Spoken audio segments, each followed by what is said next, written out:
came back. His pass to tight end Juwan Johnson was incomplete for the win. Quarterback Jaden Daniels. Everybody on the offensive side got to be better. It starts with me, with the details, getting the guys focused, getting myself focused, and, just hammering the details of little things when maybe exhaustion or, things aren't going your way. You go back to your technique and fundamentals. Washington now 9-5. They hold the 7th seed and the final wild card in the NFC, taking on first-place Eagles next Sunday. Green Bay beats Seattle 30-13. Philly over Pittsburgh 27-13. Dallas downs Carolina 30-14. Baltimore over the Giants 35-14. Buffalo stuns Detroit 48-42. Patrick Mahomes limped off late with an ankle injury. Chiefs beat the Browns 21-7. In the NBA, Celtics over the Wizards 112-98. Jason Tatum 28 points and 12 rebounds. Jordan Poole 21. Bilal Coulibaly 19. Capitals and Dallas Stars tonight. Pregame 7:45 on The Fan. I'm Byron Kerr on The Fan.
What up, everybody? It is 10 a.m. in the District of Columbia.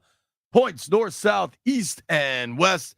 The Washington Commanders, 9-5. Wow. By the hair of their chinny chin chin, they got the dub.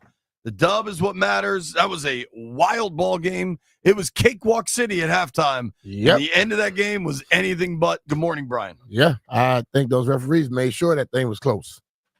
Some of them bogus calls. So, a lot of bogus calls on both. They made they made a couple on the outside, but they were horrible, dude. I think the rest were horrible. Yeah. The Commanders got a couple of breaks from them, but if you just look at the numbers, right? Like there were 9 penalties called on Washington, 4 on New Orleans, 84 penalty yards against Washington, 36 for New Orleans. I mean, those are pretty big discrepancies. Of the calls that stand out to me, a pair of them I hate more than the rest, and they were the roughing calls. But my bigger beef with those roughing calls on Fowler, I hate the rule. I think one of them was called incorrectly, the contact with the head. The other one, I knew they were going to call it. The rule, when he hit the him across NFL the is the chest. problem. That's a league problem. But there was one, his arm goes across which comes chest. He doesn't fall on him or anything. It's right when the ball is released and they call roughing. I don't know how you could call roughing that. That made no sense to me. Is that the one in the end zone? No, I don't think he was in the end zone at that one. That was one like out in the field area. Okay. And I looked at it and they replayed and I'm like,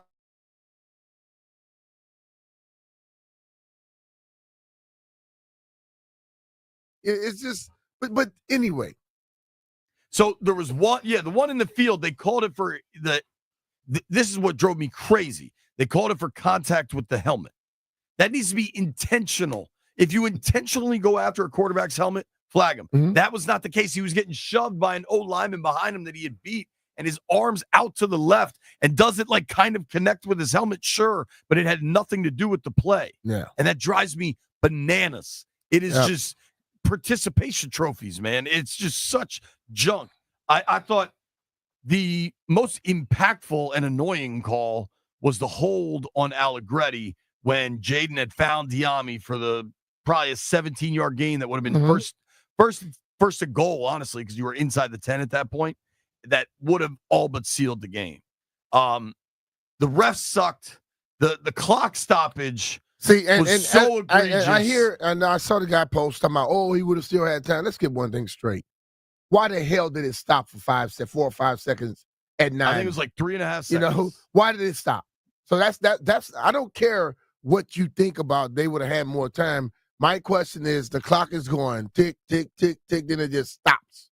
So in case nobody saw this, the NFL rules dictate that, like, the media, the referees don't usually speak to the media. They don't have to answer any questions. You have to request a pool report, and only the home team gets to ask questions. So we, like the DC media group that was there, had to request that the New Orleans media group put a request in for a pool report from the NFL refs. Mm-hmm. So, like, think about the layers of juggling there. What the hell are they hiding?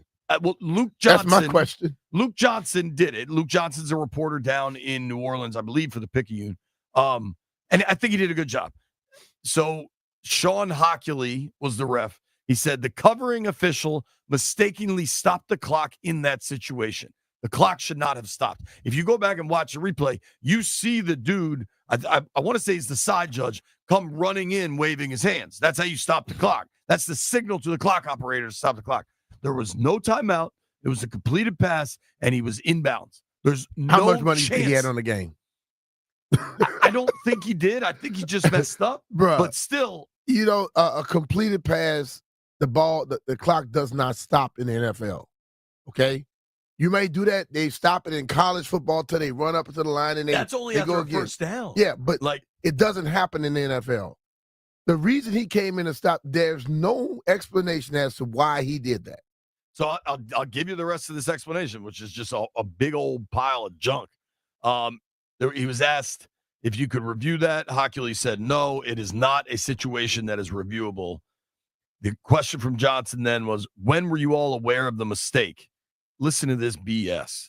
Hockley, that's all I have for you, Luke. The covering official mistakenly stopped the clock at 9 seconds, and it is not reviewable. So they just refused to, they just stonewall it. Listen, because the 2-pointer was no good, this will kind of be forgotten, right? Like we'll yell about it for a couple days, but in general, this will blow over. If that goes the other way, that is an absolutely nuclear situation for the NFL. That is, dude, think about the ramifications with the playoff chase. Well, it just promoted people jumping on that narrative again that the NFL is scripted. So it's not. Like I tell people, the players are not involved with a script. The referees could be involved with a damn script. Nothing's scripted. They made that thing how they wanted it to be yesterday. Nothing's scripted. Dude, they gave the Commanders a pretty good break early on. Let's be real. They had a roughing the snapper call. Let's be real. I refuse to believe anything's scripted, and I don't entertain that. It may not be scripted, but I'm telling you, they went into a game knowing that these referees are the type that's going to throw flags all day. Okay? Why is it that one crew is one way and the other crew, we know that they're going to just throw flags just to be throwing flags? That's fair. So you can't tell me when people do something a certain way, that makes people doubt you. You know what I mean? If the crews are so differently, we got to scout the refereeing crews. I'm telling you, you look at the play earlier when they call, I think it was holding on Cosby. That's in all sports, though. But I mean, in every sport, umps are different. Maybe all of them just got something to do. But if you go by the rules of a game, it shouldn't be that much off of it, right? You should see it just like everybody else sees it. If you're taught from the same people, you should be able to see exactly what everybody else sees. But I'm watching Cosby not even touch the guy, and the guy just starts swelling his hand, and the ref throws a flag. The hold on Allegretti at the end I thought was particularly egregious as well. I listen, I'm not disagreeing that the refs sucked yesterday. I think they pretty clearly did. I don't think Hockley is one of the better refs in the NFL.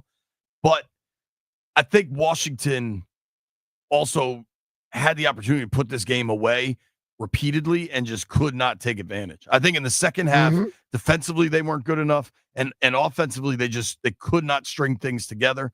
I think the lack of the run game in this thing really hurt them. And most of the holds that we both thought were pretty outrageous were in the pass game. Like, they could not run the ball at all. You had a problem with the refs yesterday. That was a thing. The clock stoppage at the end was beyond egregious. The way that team played in the second half yesterday is not playoff football. They were not good enough. Playoff football, but I think Spencer Rattler came in and carved them up. Because Spencer Rattler wasn't the person they prepared for. We watch it happen every time Hager also sucks. Every time a backup quarterback comes in, they normally carve a team up, and then the next week they become something else. But the one thing you cannot go past is when you're in a rhythm and you make big plays, and then some odd flag is called, you get completely thrown off of your game, and it just messes up stuff sometimes. So no matter what you do, you make a play, boom, here go my flag again. Like yesterday, after they started making a play, I started looking for them because they started coming.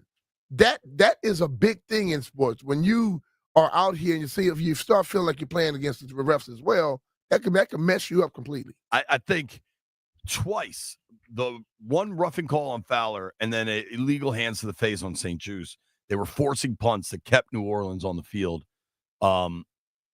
St. Jude's barely played yesterday, and then he comes in on a 3rd and 10 when you're off the field, gets an illegal hands to the face. That is just such a killer.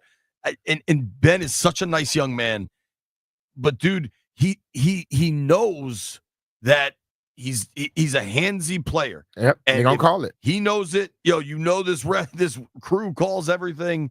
That's such an unforgivable. Like, the penalty was right. Like, he did it. You can't use your hands in that situation. It's 3rd and 10, and this team's off the field. They're actually, I have them. I saved the first half stats, I think. Yeah, okay, here we go. They were so good in the first half, and then the final numbers, dude, it's just I think they had like 20 plays, 34 net yards. The Saints did. The Saints at halftime had 38 yards. They finished with 245. So they had like a 210-yard second half. Kamara got loose. They were able to hit the one. What happened on the deep shot to Valdez-Scantling that he brought in, where Chin was in coverage and Quan was right there? It seemed like a cartoon explosion that somehow Quan and Chin just like went the wrong way. They were all Quan right there. was playing the ball. You could see his angle goes with his looking at the ball, and nobody ever played the person. Bro, everybody was there, and then they just like I thought they were about to crunch him. Me too. And both of them basically looked like they were playing the ball. It seemed like they were either going to crunch him or intercept it, and none of that happened. It was remarkable. So they hit that deep shot, and Rattler, when I say carved him up, he was able to generate offense, but I mean, he wasn't he was 10 of 21, so it's not like he was an accurate passer. Then they run the kind of trick play touchdown to Kamara. Luvu's left alone in coverage. You've got trick play action on that. Sometimes you just got to tip your cap. Kamara made a hell of a catch. For a lot of people screaming about if his foot was in bounds or not, they called it he had possession when he broke the plane, therefore it's a touchdown. Like, you see that all the time when guys dive for the pylon and stretch the ball out, and that's a touchdown. So that was a legitimate touchdown. It's the first time, B, I think a lot of this has been overblown, and I think there's a lot of factors. I think the kind of last minute nature of Biotish not playing and Dieter having to start had a lot of ramifications. That impact. I think that then impacted the complete inability to run the football. B-Rob in this thing finished with 3.1 YPC, 21 for 65, just couldn't get anything going. I think that had an impact. I think Jaden was fantastic, but there were a few times I feel like he held the ball a little too long. Like, there were I think he was sacked 8 times. And I think of the 8 sacks, there's a lot of people involved. It's not just the O-line was bad. Yeah. There were a lot of factors. I think the refs had a big part of this because, like you said, when you can't keep drives going because you get these crazy penalties, I think I'm not sure Cliff had his best game. And throughout time, I've been pretty pro Cliff. I thought late in this game, you try to run the ball, ice this thing away. I think But they couldn't run it. the 3rd and 1 play action was dead the second they snapped it. Like the Saints just saw that. The wham block never came. Cam Jordan's untouched. Mhm. That play was dead. I think, to me, 3rd and 1 at the 1, run it twice. Run it and then run it again. And then if you get 1st and 10 from inside his own 1 see, to that's Rattler. the easy thing to say tip after your the hat. fact. But the wham block didn't come. Is that Cliff fault? Is that the person that's supposed to go wham block? You see a lot You're of down things a lot happen. of guys. Yeah, but still, all these guys are professional athletes. I'm not making no excuse for them. If that play is called, you get your ass over there and make the block. So if he don't make the block, you can't call that on the coach. There were some shots that they could have made in that game. He didn't. I think one time when Jaden was scrambling around, Crowder had ran like a little motion and did like a little swing route. He was wide open with nobody on that side of the field. He never looked that way. It was some stuff open that they just did not hit yesterday. Yeah. I mean, it's execution, right? Like we all hear about that. Yeah. I feel like I'm alone on this one. I liked Dan Quinn going for the field goal. I think when I was highly critical of DQ in that Philly game for not going for it, because what I believe Washington has built, they talk about they want to play fast and be violent, right?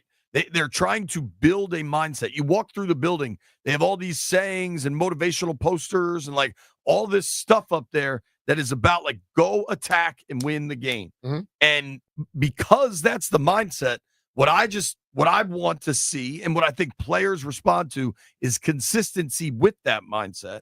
And I think because of that, I understand it's a 53-yarder. You're also indoors. Like these are pro kickers. Greg Joseph has kicked in the NFL for a long time.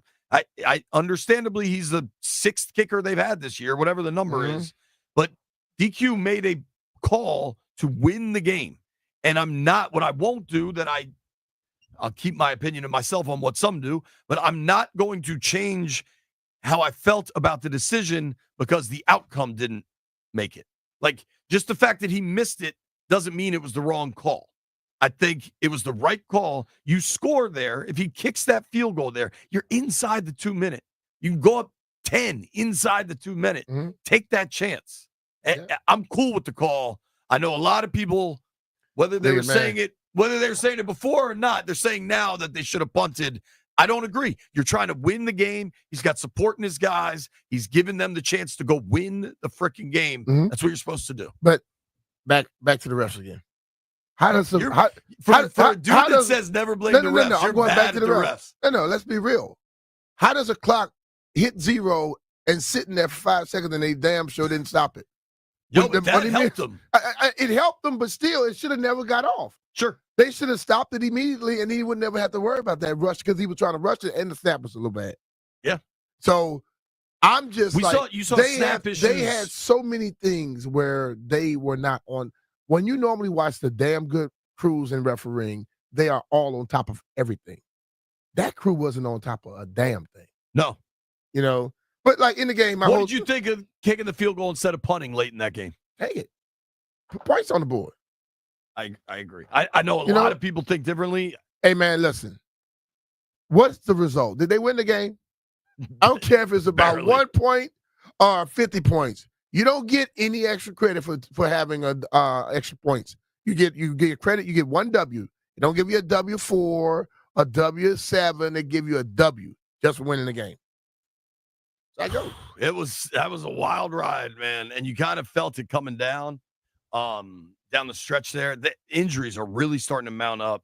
If you look at like just the pass catchers, if you look at the receiving leaders for this team, number 1, still getting it done. Terry McLaurin's going to break the single season touchdown record. There's so much to like with Terry.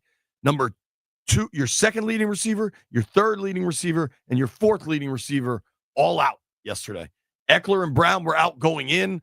Ertz takes that big shot, is out for, when did he go down? It was first half, wasn't it? So he was out for most of the second half. Mm-hmm. You got to wonder, Ertz and Chin yesterday both look like significant injuries that, we'll hear from DQ this afternoon. We'll get a little more input. I said this yesterday on the stream show on Monumental.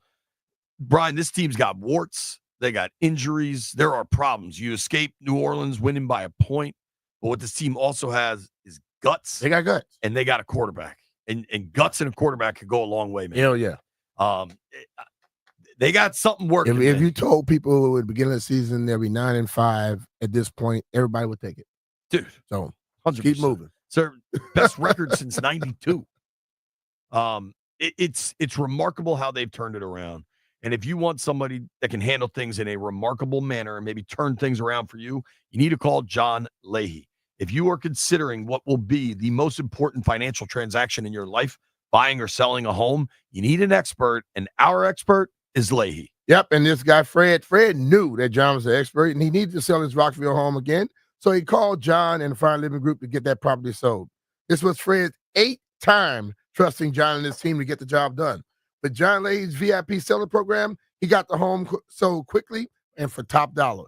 If you're looking to sell, take advantage of John Leahy and the Fan Living Group's guaranteed offer. Start by finding out what your home is worth in only 30 seconds at johnsellsdmv.com. We're talking about John Leahy and the Fan Living Group of eXp Realty. John offers you flexible fees, customized to your needs, and he knows that life happens. So if needed, he will let you out of your contract at any time. Here's why you got to call John. If you want to understand the value of your home, check out his website. He's got that home valuation tool. You click on there, you get an answer on the value of your house in about 30, 45 seconds. Then you can consider what equity you have. From there, you can start to consider, can I move here? Can I get a bigger house? Can I move downtown? What about my father's got to live in the basement? All these things are why you need to call John and just have a conversation. He's a regular dude. He knows exactly what to do for you and your family to get the best results you need. I would call John today, 301-900-3052. Go online to johnsellsdmv.com, or what's even easier, just Google John Leahy Group and start packing.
Washington Commanders found a way to win with a huge play at the end over the Saints, 20-19. Spencer Rattler's pass to Juwan Johnson was knocked away in the end zone, and the Commanders are now 9-5. Head coach Dan Quinn on Jaden Daniels back in New Orleans. Obviously, a lot of success here for him personally, and so to see some of the people that made a big impact on his life, obviously that makes a big one. But no, he did a good job.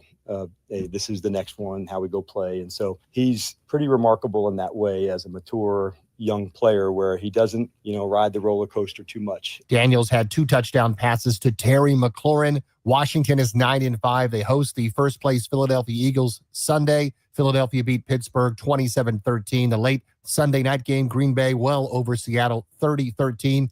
Patrick Mahomes hurt his ankle. Chiefs beat the Browns 21-7. Celtics beat the Wizards 112-98. Capitals against Dallas Stars tonight at 7:45 on The Fan. Byron Kerr on The Fan.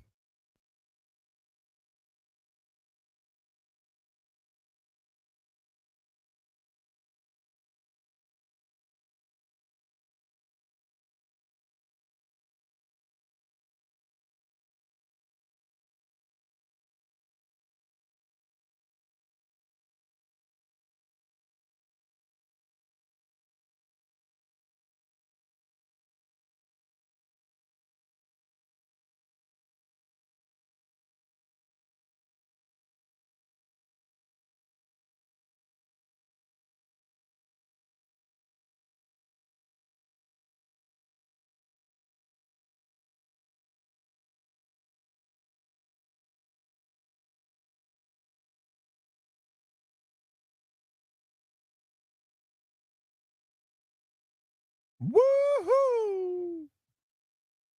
Damn, B. I don't know why this just came across, but it did. Elon Musk, net worth. You want to gander a guess at that thing? 300 billion. 455. 455 billion. $455 billion. Mm. Late. I think my net worth is like 455. Period. Woo, that's a lot of cash. So B, concern level about the run game. They could not run yesterday. Nothing worked on the interior. They tried to get to the edges. They looked a little slow trying to get to the edges. Jay, I don't have no concern. I'm being at the beginning of the game, you realize you don't have the best offensive lineman on that football team has been Biotis. He's not there now. You lose his leadership, you lose his calls, and you lose his ability. Dieter came in and he gave a valiant effort, but he's not Biotis. And then everybody else now has to fill up for what you left. And you begin to, if the anchor is not going to be secure, then everything else is going to mess up. They had a tough game. They got through it. They won the game. It ain't the prettiest thing in the world, but I'll take a pretty win, an ugly win over a pretty loss in any time. But sure. I think moving forward, you got to hope Biotis is going to be back, and then things just work from that. But that game's over now. They won it. But I'm not concerned. I'm not concerned like, oh, they got to get something done. No. Not at all. You think largely the run game was a Biotis? I think absence? It was. I think it's a big factor. When you go into a game like that, and then all of a sudden, boom, now your starting center is not there. Now, I was more concerned about how the snaps were going to be, and I knew that if he and if Biotis and Dieter has different speeds on the ball, I mean the quarterback has to hesitate a little bit more. I mean the running back has to be in to hesitate, and I thought timing would be off. And you could look at it yesterday, and it was off. So hopefully you get Biotis back in there moving forward, and things settle down a little bit. But yesterday, I think the fact that there were not a lot of trouble with the snap and all that stuff, that they got by with that one. Yes, that concerned me. I think you just nailed it. They got by yesterday. Yeah, they got out to it was 14-0. And as long as Haener was in the game, I don't think it would have been much of a contest. Rattler comes in, changes everything pretty dramatically. Really it was 2 plays that changed everything. It's not like New Orleans, it's not like Rattler was on fire. He was 10 of 21 at the end of the game. Yeah. Dude, you know where they really dodged a bullet, I think, is Kamara going down. Because if you had Kamara in that fourth quarter for that crazy comeback attempt, he's a difference maker of a player. Now the other running back, I think it's Keandre Miller. I thought he was pretty good. But the back ran well. Yeah, I mean, sometimes somebody made this comment yesterday. 9 for 46, that kid Miller. Kamara. So when Kamara went down, everyone said, "Oh, I'm glad he would." Like you said, if he was in the game late. But you know what? Think about when Kamara's in the game, you can take him out the game. You can take one guy out of the game. When you don't know who they're going to go to, it makes it easy. It makes it a lot tougher to defend. And I think Rattler comes into the game. Kamara's out. You got the kid 25, and you got all these other guys. You don't know where they're going to go now. So now you got to cover the whole field. You know what I'm saying? Yeah. And I think that made it easier for them and made it tougher for us. When Kamara's in the game, you know how to make sure you watch him and things like that. They survived, man. They got just enough to get out of there. There is something to road. They hadn't won on the road after a bye in 22 years. Like there's a lot to be not thrilled about from yesterday's result. The level of football that was played yesterday will not win this coming Sunday. But it's not this coming Sunday. It was yesterday. Like, they did enough to get the game. I thought the refs were bad. I think this clock stoppage at the end was beyond egregious. I also think whoever sits in this chair on the weekends just continues to break this chair is driving me really crazy. On different? Yeah, I'll switch during the break. But, man, Jaden was so good yesterday. They had a 2nd and 22. He hit a pair of throws to pick up the first down. I think it was like a gain of 10 and then a gain of 14, something like that. I think it was Diami and then OZ. Those two throws, he made some tight window, absolute lasers. I talked to Terry afterwards in the locker room, and Terry called the first touchdown throw. He said it was a missile. Oh, yeah. And he just had to catch it. What I said at the beginning of the year, in July or whatever, is that the absolute top priority for this team is clarity and certainty at the quarterback position.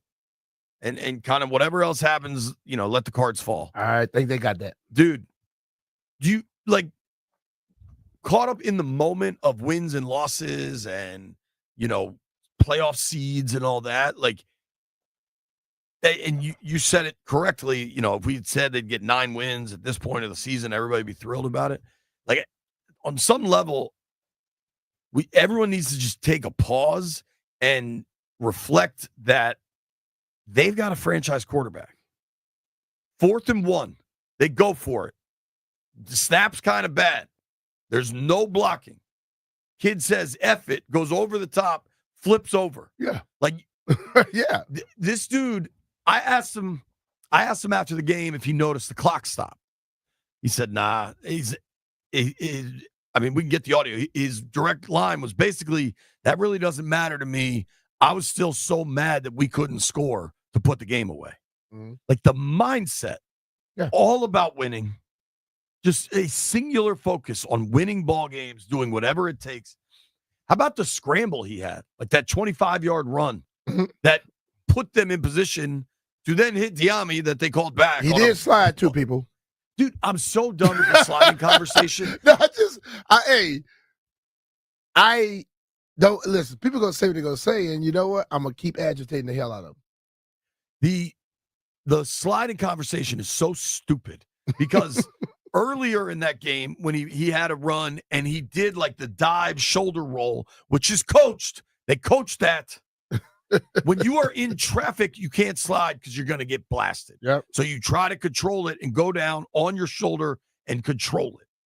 And so when you are in a wide open space like he was on that 30-yard run, you can slide there. Yeah. But when you're in traffic, you can't slide. The kid's protecting himself, and he knows what he's doing. Nobody's worried about him sliding when he went over the top on a gotta-have-it 4th down. I loved it.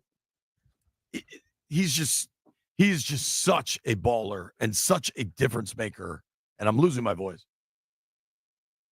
That's how you normally sound. we talked about this at the beginning of the year. The one thing they have to have is clarity at the quarterback position, and you have that. And it changes the paradigm for what the organization can be in 100 different ways. Yesterday was gross. The second half of that game was, they were outgained in the second half by a significant margin. New Orleans, some of these numbers of how bad they were are just shocking. New Orleans in the first half had 2 first downs. 2. They finished with 17. They were moving the ball in the second half. I think defensively, Marshawn Lattimore was great. They just didn't go to his side of the field. I think it's going to be a much bigger test this week with Philly coming to town. What happened with A.J. Brown? Did we ever get an update on that? He had some injury. I don't know how serious it is. Philly yesterday looked great. And frankly, I think that's good for Washington. To let them look great. They had kind of a Super Bowl vibe. They had to beat Pittsburgh, show the world they were for real. A lot of infighting, a lot of drama. They showed up. Maybe they don't show up next week. We'll find out. I'm gonna tell you one person I was thoroughly impressed by, McNichols. He was hitting linebackers right in the chest when they came in. And he's not that big of a guy, but whenever you see a running back right there to put his face mask on somebody's chest, you got something there. Phone lines open at 11 a.m. We're going to hear from Dan Quinn. We also got to check in on the boys in the aquarium. Landfill has some theories about yesterday's action. Nobody go anywhere.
You got to let this play, Landy.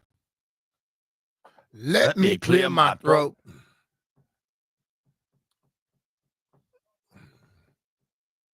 I hope you don't mind. I can tell you one other thing. Commander fans took over New Orleans. Yeah, everywhere. I walked in. Did you go to the rally? Nah, I had to go to this I other knew thing you from had 4 other to stuff 8. going on. I was at the rally. They had Go-Go cranking at Pat O'Brien's. The Serious Vibe band was what was it called? Empire was cranking as well. Where was that? It was right off of Poitras. Okay. And so I went to eat after that to a place, Deanie's. It was 98% Commander fans in there eating. Dude, I walked out. Like when I came and met you guys after the game, after the game, they were still walking there. down Canal Street was just packed. Oh, yeah. And just burgundy and gold everywhere. You really knew in that dome, too. Oh, yeah. Oh, yeah. Now, like, especially in the first half, because there was nothing for the Saints crowd to cheer about. Mm-hmm. It was all B&G. And then second half, you did hear some more Saints fans, but it was always impressive showing. They're the nicest people in the world. Yeah.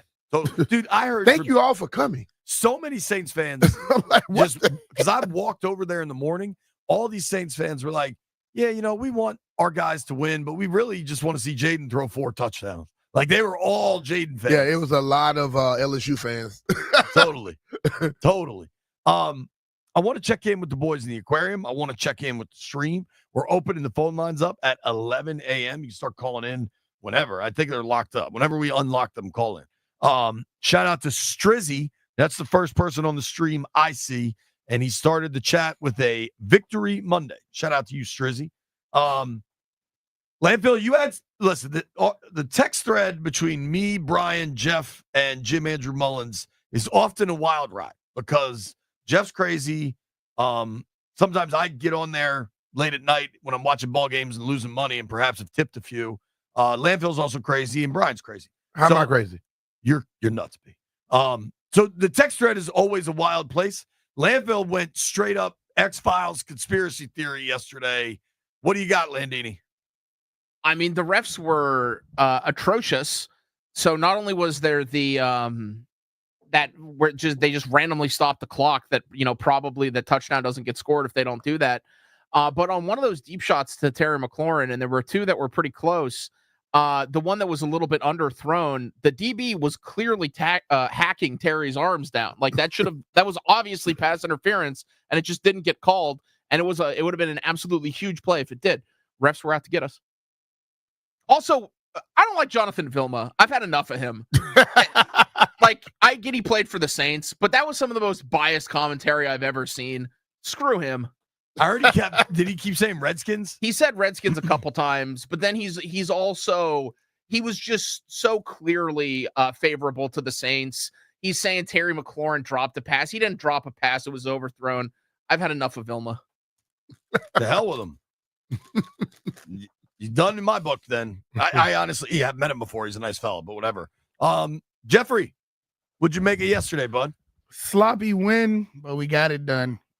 Like B say all the time, it's hard to win in the league. I'll take it. But man, we gotta cut back on them penalties, man. Granted, some of them were iffy calls, but we had more penalty yards than they had rushing yards yesterday, and that was crazy. Yep. Yeah, dude.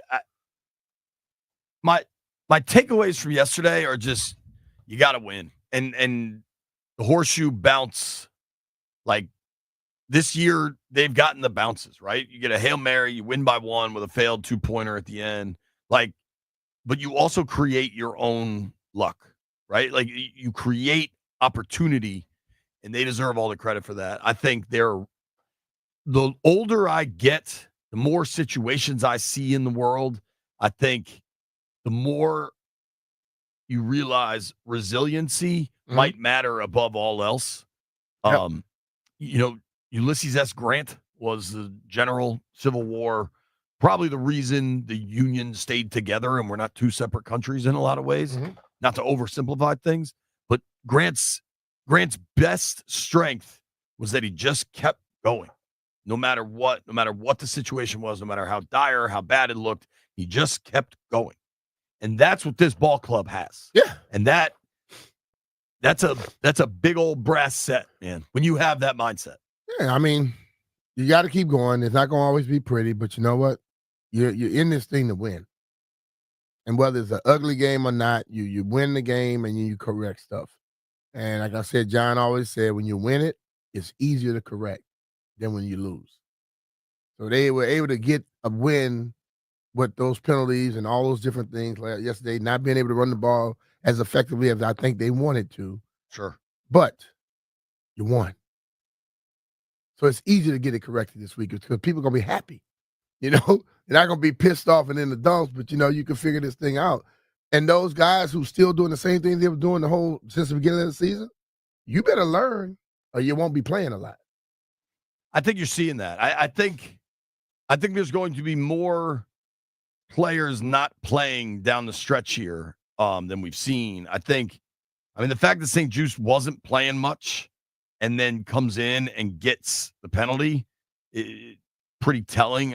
That's just a really tough break. We've seen Mathis be a healthy scratch here. They're continuing to evolve with this roster. Here's what we're going to do, though. 800-636-1067. 800-636-1067. Hashtag make Jeff work. Phone lines are open. We're doing Victory Monday, Credit Pie. Let's go.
This update brought to you by Gridiron IT. Tested, trusted talent, gridironit.com. Final score, Washington Commanders defeat the New Orleans Saints 20-19. Jaden Daniels, 2 first-half touchdown passes to Terry McLaurin as Washington built a 17-0 lead. Head coach Dan Quinn on his QB. The ability for him to remain a dual threat. We've been talking about him keeping his eyes down the field to remain a passer. That's when any quarterback's at his best, because now they're going to come up on the line to try to get him. You throw it over the head. And so all those are good. And he's just a remarkable competitor. Daniels played his college ball at LSU, returning to the Big Easy. Washington now 9-5. They hold the 7th seed and the final wild card in the NFC. Take on first place Eagles Sunday at home. Green Bay beat Seattle 30-13. Eagles beat Pittsburgh 27-13. Dallas over Carolina 30-14. Baltimore beat the Giants 35-14. Patrick Mahomes with an ankle injury. Chiefs beat the Browns 21-7. NBA Celtics beat the Wizards 112-98. Men's basketball, Virginia Tech over Navy 80-72. Capitals and Stars tonight 7:45 on the Fan. Bears and the Vikings 8 o'clock on Team 980. Are you an IT professional looking to move the chains on your career? Gridiron IT specializes in placing top IT talent with the industry's top employers in the DMV and across the country. Visit gridironit.com and speak with one of their recruiters today. Tested, trusted talent, gridironit.com. Byron Kerr on the Fan.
Where you are.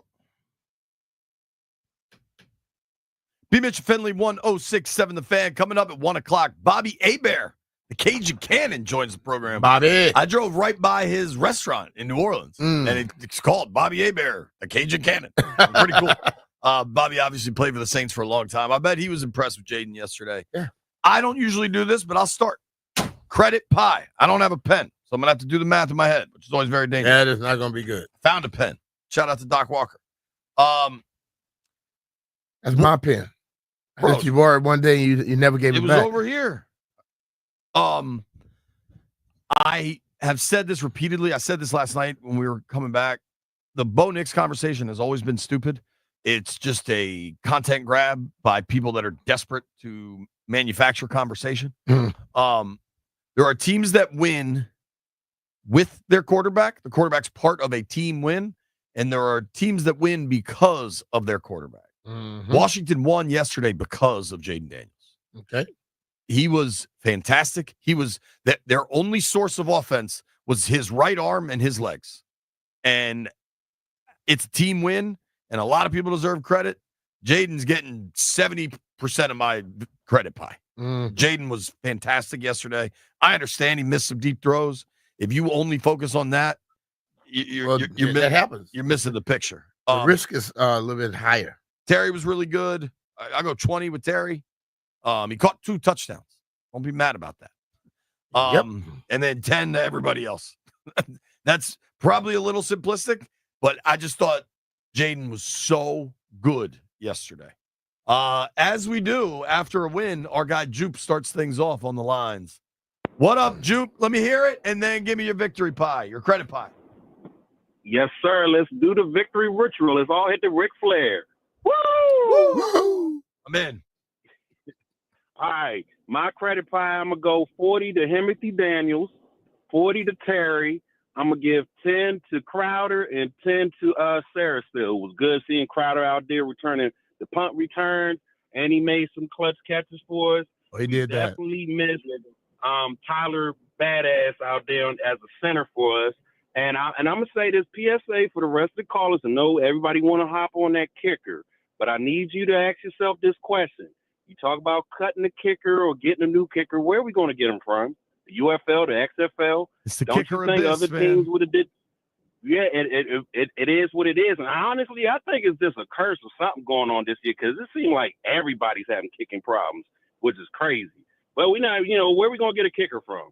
I mean, hell, since he just signed Cade York, and he was on the team earlier this year, and he stunked up the Jones. So we got to deal with what we got to deal with. That's probably going to be dealt with in the all season. But, a W is a W. Let's enjoy it, fellas. Remember, hot pockets, hot pockets. Hot. All right, fellas. Thanks, buddy. All right, that's our guy, Juke. If people are screaming about the kicker, I think you're wrong. Joseph's also going to be gone. They're going to go back to Gonzo. You know what? This is a delicate topic, Brian. Did you happen to notice who was making kicks for the Packers last night? No. Brandon McManus. Yeah. And whatever happened, He was supposed to be here. whatever he was accused of, like whatever, all got dismissed. Everything was thrown out. Maybe it'll come back. Who knows? But they identified their kicker, signed him early on in free agency. He's good. He went 3 for 3 yesterday, made all his extra points. Mm-hmm. And what that whole situation just sucks. Yeah. Because I don't know. But McManus was supposed to be the answer. They thought they identified it, took care of it, and then all hell broke loose, and now he's making kicks for the Packers. This is shocking. I just pulled up this Packers box score. Green Bay was only 5 of 12 on third down. They barely won time of possession. They put up 370 yards and 31 points. So on the ones that converted, they really converted. Yeah, they went for it. The 30 points, rather. Excuse me. All right, let's go to Ryan in Upper Marlboro. What up, Ryan? Let's hear the credit pie. What up, fellas? I watch your show every day, so I just wanted to tell y'all my credit pie. So I go 50% Jaden, 30% defense, 20%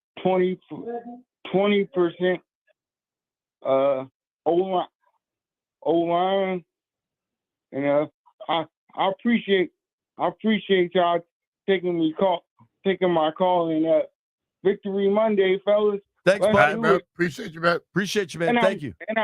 And I met y'all before, so I just wanted to say that I met you, B. Mitch, and JP in 2023 at training camp. Appreciate it, man. All right, brother. All right, take care, bud.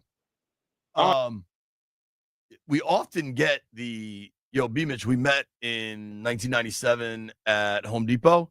I think that was my first Home Depot shout out. My guy Rusty is in Delaware. Rusty, let's go. I'm a Lowe's fan, but yeah. I like Lowe's. Shout out to Lowe's. Shout out to Lowe's. Credit pie, real quick. I'm going to keep the facetious train rolling and give it 100% to Marshawn Lattimore. 53 plays, 0 pass attempts. That's what a CB1 looks like. And I don't think it's a surprise that Mikey had almost 2 interceptions. And the game, to me, kind of felt a little complimentary where, the offense sputtered, the defense kind of made some plays. So there's going to be a lot of Jaden missed this or Terry didn't run that route or whatever. But I think it's still a team win, and there's something to be positive about going towards Philadelphia. All right, brother. I like that. Sounds Thank good. you, Rusty. Yo, hey, did you see I wore the shirt, by the way, that you sent? Dude, our whole organization's got the video. We've been sharing it around. It's awesome. Thanks, man. I appreciate that. Great. The Little League football team that Rusty's son is the quarterback on, they had never had a winning season. They made it to the Super Bowl. They lost in the Super Bowl, but pretty good year. Congrats, Rusty. Take care, bud. Thanks. All right, bro.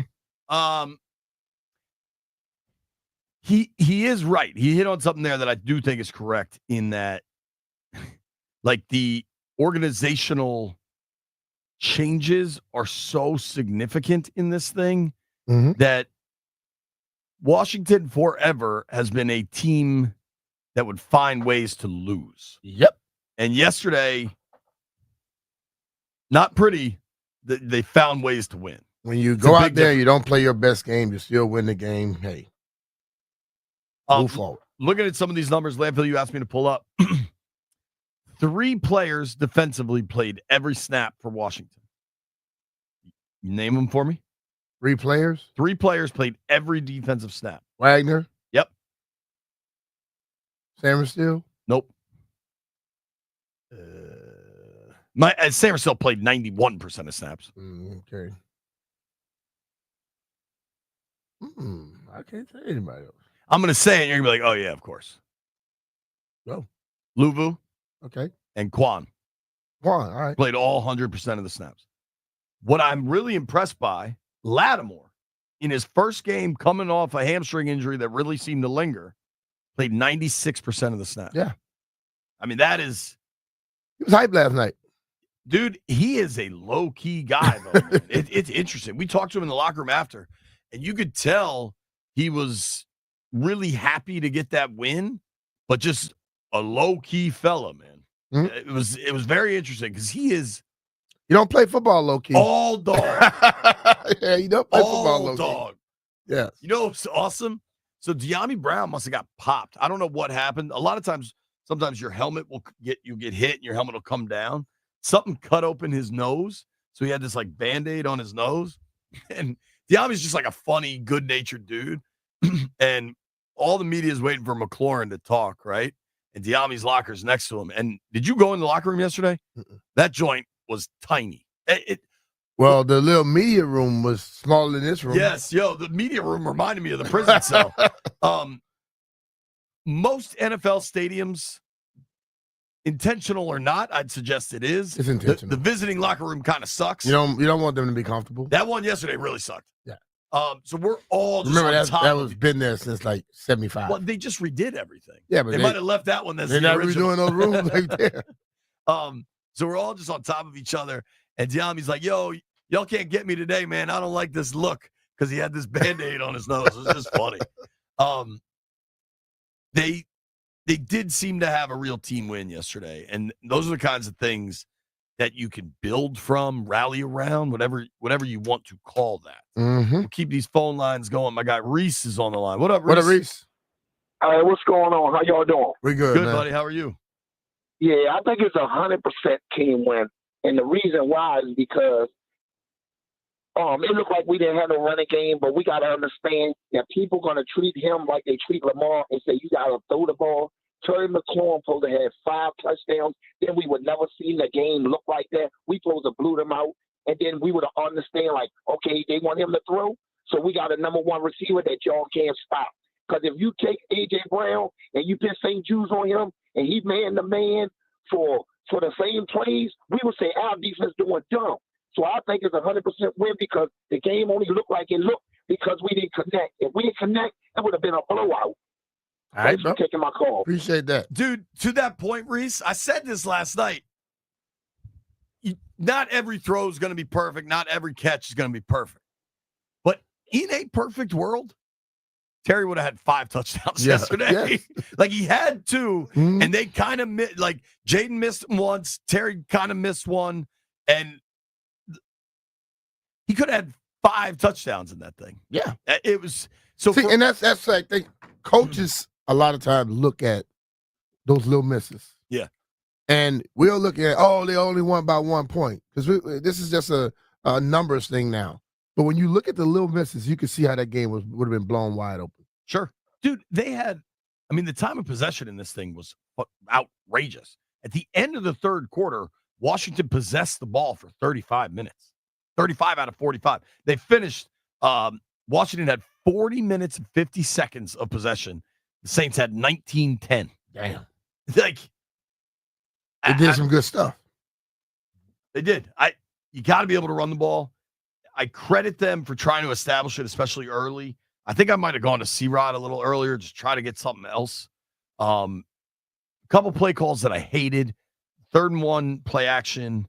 The 2nd and long on what could have been the last drive when they threw the tunnel on the right side to Diami that was incomplete because there was major pressure. I hated that play call. Run the draw there because then they end up running the draw on 3rd down that gets them into kind of field goal range. I like to call to kick it there. I like the aggressiveness, but I wouldn't mind if the clock just eats some more of it up. Like run it on 2nd, and then you could throw on 3rd if you have to. Those were the 2 that really stood out to me. I think it's hard. It's easy in the moment to be like, man, they're not running the ball enough. B-Rob got 21 carries. Yeah. Like they tried to get that They going. tried to run the ball. And sometimes you're going to go out there, you're going to try. It's not going to work. And you keep trying. But, like, one thing I don't like, and I never would like this, we always looking for a certain average. There are times I'm watching games and a guy run the ball 20-some times. They'll average 3.2 yards a carry, and they win the game. You know why? Because they never left away from the run. They made you have to focus on it. I agree with you that sometimes YPC can be too much of a derisive factor. I'm not looking at numbers. I know what my eyes showed me yesterday. They were incapable of running the ball, and that's a problem. It's a problem because you got to realize you look at what's deeper. Go a little deeper into it. Your starting center is not there. Yeah, totally. It messes up stuff right there. Justin is in Reston. What up, Jay? Hey guys, how's it going? Good. How are you? Not much. Thanks for taking my call. This is the first time I'm calling in. Appreciate it, dude. Yeah. I'm born in 96, so this might add to my pessimism. I've never really seen a good Commanders team outside like a couple of years with RG3.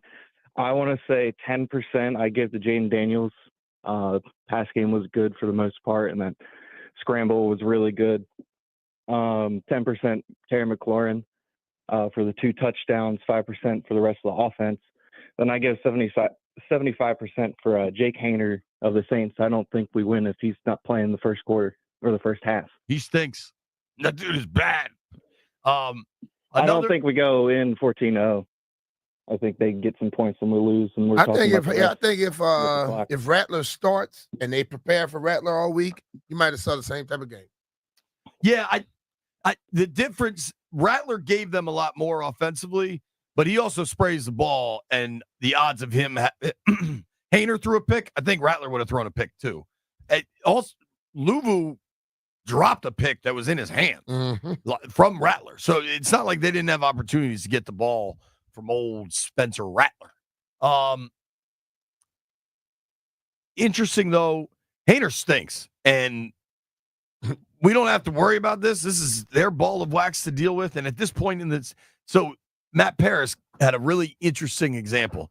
So Paris covered the Skins for a long time here for the Washington Times. He's now down in New Orleans covering the Saints for the Times-Picayune. And he said the quarterback situation right now for New Orleans is just like 2022 here. Said Derek Carr is Carson Wentz, the veteran that maybe was once good, but really isn't that good. He said Haener is like Heineke. He's like the late round draft pick. Everybody loves him. Yeah.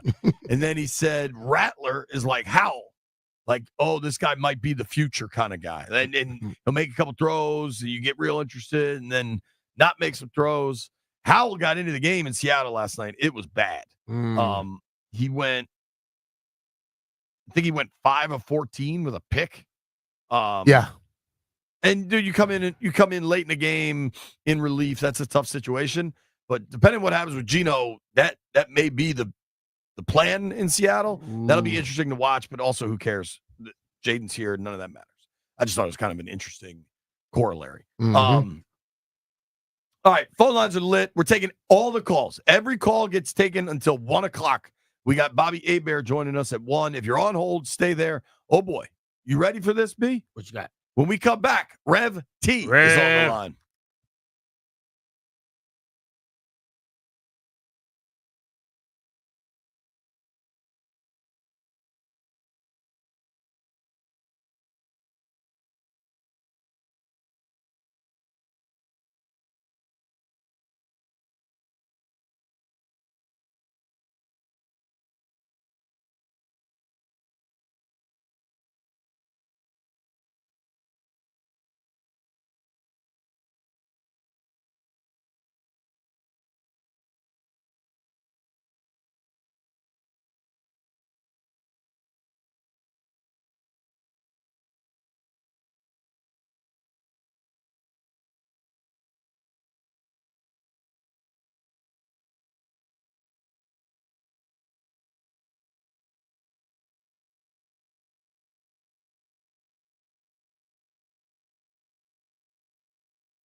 This update driven by the Ted Britt Automotive Group, home of Ted Britt for life. Commanders over the Saints, the final 20-19 to improve to 9-5. Jaden Daniels, 2 touchdown passes to Terry McLaurin. He finishes with 226 yards. Head coach Dan Quinn on the huge win away from home. You've heard me talk about the fight of the group. That's one of the things I really admire about our team. We've been in a lot of close games, and so we're getting battle hardened. It's not always comfortable to be in those spots, but being on the sideline right there at the end to go for it, that's why we do it. And so to come up with a win here on the road, that's a big deal. Green Bay beat Seattle 30-13. Next week's opponent for the Commanders, Philadelphia, toppled Pittsburgh 27-13. Patrick Mahomes' ankle injury in the Chiefs' 21-7 win over Cleveland. For 65 years, Ted Britt has set the bar for the best car buying experience in the D.C. area, hands down. Ted Britt Ford Fairfax, Ted Britt Ford Lincoln Chantilly, and Ted Britt Chevrolet Sterling, all home of Ted Britt for life, lifetime vehicle coverage, just a click away at tedbritt.com. Byron Kerr on The Fan.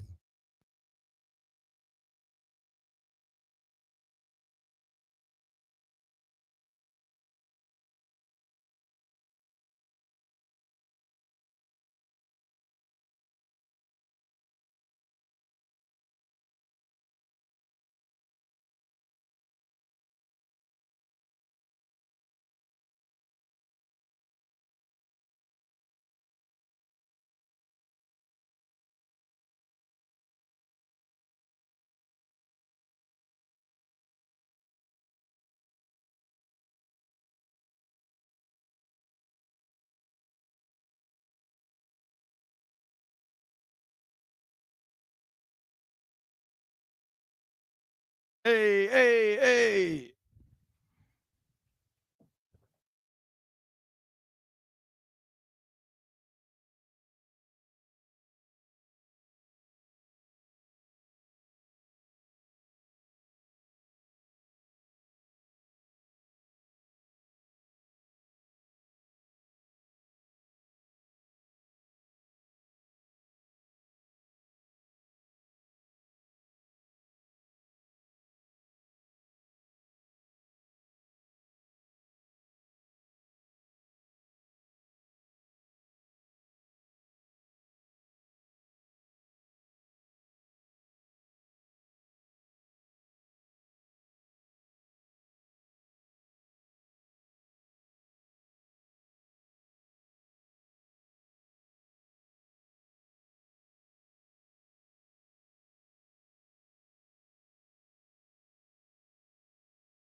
So head over to rude.com, find a local pro partner, and get ready for winter.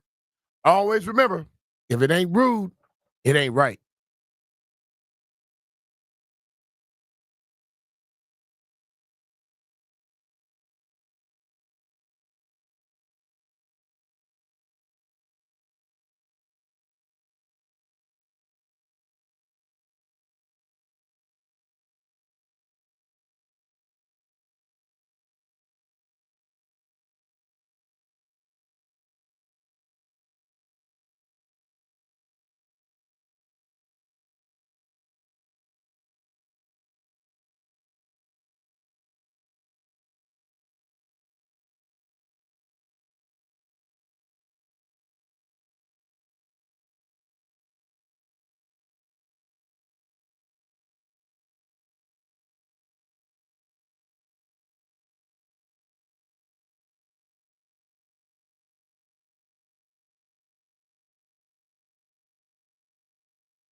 Nothing better exemplifies the Wizards Cleveland Cavaliers rivalry of the, I guess, what was that, the early 2000s, than Gilbert had Soulja Boy and LeBron had Jay-Z. that was kind of an indication of where things were in the pecking order.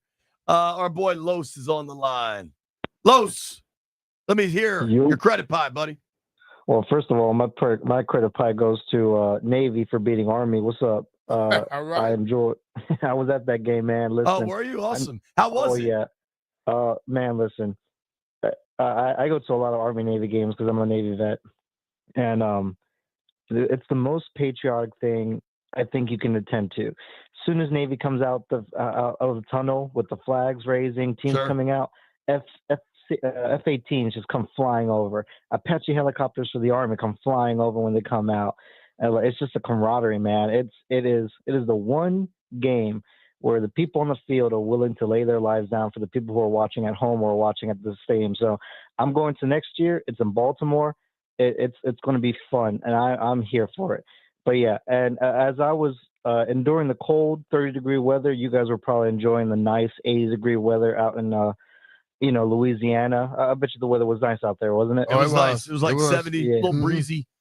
Exactly. Yeah. So my credit pie goes out to all the fans that travel down there. We packed the house. Jane Daniels. The only thing that bothered me was like they were just getting the little rust off of the bye week, because I see some short passes that were open. He just wanted to like run for it. And Terry McLaurin gets the rest of my credit pie, man. Oh, and the defense. So yeah, but thanks for taking my call, guys. Enjoy the rest of your week. Thanks, bro. All right, bro. You too, man. Appreciate you, Los. I love the Army Navy game. I've been to a handful of them. I've never been here. I've been in Baltimore. I've been in Philly. I think it's really cool. The Events DC people were at Radio Row, and I said it's very, very cool that Army Navy was here at Northwest Stadium. But how cool would it be in the nation's capital? In the nation's capital. Yeah. You get a proper stadium for Army Navy in DC. Yeah. That's pretty damn cool, man. And we all know that the Senate's senating. So we're watching just like y'all are. Yes, indeed. Vinny's in Seat Pleasant. Vinny, what you got, bud? What's going on, fellas? How y'all doing today? We're good, buddy. How are you? Everything good, man. I'm gonna go ahead and give 25% to Jaden, his precision, and the way he was able to break the pocket and make some moves to help us out yesterday was really helpful. I'm gonna go ahead and give 25% also to Terry McLaurin, man. That catch he made over the middle and the touchdown over his own man, including two other defenders. Also, man, like I can't believe he's that aggressive. He's so scary out there, man. He deserves that name. I'm gonna give 25% to the defensive front for being able to put pressure on him, bringing them down maybe once or twice, but they definitely did their job. I'm gonna give 15% to the coaching staff in its entirety. They did a great job, drawing up some game plans to being able to force Hainer to be antsy in the pocket. Louvu did well out there, and even DeAndre Brown on offense looked good, man. I don't know if y'all noticed that, but he looked real good yesterday as well. I'm going to give 10%. My last 10%, I'm going to give to Zach Ertz in that one-hand catch to help us that was sweet. On that drive, man. Man, I loved it. Zach, man, I'm telling you, everybody giving up on Zach, man. Zach got some play in him. He still got some time in him, man. I really appreciate him being able to bring that catch in. So, he's their second leading receiver. I mean, he's been good all year. Ever since people were saying that he catch the ball and hit the ground, he hasn't been catching the ball and hitting the ground lately. So I really appreciate Zach out there, man. So thank y'all, man. That's my credit pie. You guys have a great, great day on this Victory Monday, man. Hail to the command. All right, thank brother. you, Vinny. Great Appreciate call, you, brother. I'm looking at some Terry McLaurin numbers. And I think Vinny was correct in saying, just how good McLaurin has been. Man, he's been good since he stepped on the field for our first game. Yeah, and it's great to see him with by far the best quarterback he's played with in his career. Yeah. Terry, with 3 games to go, has 969 yards, 68 catches, 11 touchdowns. 11 touchdowns is the thing that really jumps out for me because you look at him, what is the most he ever had in the year? 7? 7, and that was his rookie year. And he has been killing it this year. So the all-time touchdown record is held by a number of people, including Ricky Sanders with 12 touchdowns in a single season. I think Terry's going to get that. Do you know who the all-time single-season yardage leader is? I didn't know this. I just looked it up. All-time single-season yardage leader. Receiving yards. No, I don't know. Anna? Yep. Santana Moss in 2005 had 84 catches for 1,483 yards. That's a monster year, dude. Yeah. That's the year he was telling us this last night, B, that he had 9 touchdowns that year, but he had 3 scores that got called back. So he would have tied the all-time touchdown record too. Targeted 134 times that year. Who was the quarterback? Brunell? Second place, and this says a lot about the player, and I would also guess it says a lot about Sonny. Second place on this, Bobby Mitchell, 1963, 69 catches for 1,436 yards. How many games they played in? Like 14? 14. And he had 1,000, how many? 1,400 yards. 1,400 yards. Yo, He's averaging 100 a game. His YPC was 20.8. Damn. I mean, Bobby's a bad dude, man. Yeah, clearly. I mean, of the top 5 single season yardage numbers, Bobby Mitchell in the 60s has 2 of them, playing 14 games a pop. Yeah. Your top 5 goes Tana, Bobby Mitchell, Henry Ellard. I remember that year in 94, B. You were on that team. He went for just under 1,400 yards. Bobby Mitchell again, and then Art Monk. All right. It's pretty wild, man. I don't think Terry's going to get to the yardage. He's got 68 catches. Doesn't Larry Centers have some outrageous catch season? Larry caught a lot of. Larry might have caught close to 100. Okay, they've got him in 2000 for 81. 81 receptions? Yeah, I thought it was more than that. I thought it was too, but maybe that wasn't here. Maybe it was. He had one of those. He had some amazing seasons there with the Cardinals. Do you know who the all-time receptions leader is for the Washington organization in a single season? In a single season? Monk? I would have guessed Art Monk. In 1984, damn, this is Joe T throwing him the ball. 1984, Art Monk had 106 catches. That is not, however, the record. 106 catches on a running football team. Right. Think about that. Yo, that is not the record holder, though. Who is? You got a guess, Landini or Jeff? Jeff, you saw this dude play. Garcon. Pierre Garcon. Well done, Landfill. 2013, Pierre had, these numbers are staggering, 113 catches. Damn. I remember that. B, he was targeted 181 times. Damn. And 2013 was when Robert was hurt, and then Kirk came in. Colt might have played that year. That was a lot of damn. That's when targets, things went nuclear sideways that with is a lot. The Shanna clan and Robert. A lot of targets right there. I don't know how we got down that rabbit hole, but I enjoyed it. When we come back, phone lines remain open the entire next hour. Then we're going to hear from Bobby Abar at 1, rather. Nobody go anywhere.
This update brought to you by Paul Henry's Window Installation, your clear home improvement choice. The San Francisco 49ers plan to suspend linebacker Devondre Campbell for 3 games for his refusal to enter Thursday's game against the Rams. Detroit Lions have lost defensive tackle Aleem McNeil to a torn ACL. Commanders beat the Saints the final 20-19. Jaden Daniels 2 first-half touchdowns to Terry McLaurin. Daniels on ways the team can improve. Everybody on the offensive side got to be better. It starts with me with the details, getting the guys focused, getting myself focused, and, just hammering the details of little things when maybe exhaustion or, things aren't going your way. You go back to your technique, your fundamentals. Next up, Commanders versus Eagles on Sunday. Green Bay beat Seattle 30-13. Philly over Pittsburgh 27-13. Dallas downs Carolina 30-14. Baltimore cruises past the Giants 35-14. Buffalo beat the Detroit Lions 48-42. Patrick Mahomes with an injured ankle. Chiefs win 21-7 over the Browns. NBA Celtics beat the Wizards 112-98. Jordan Poole had 21.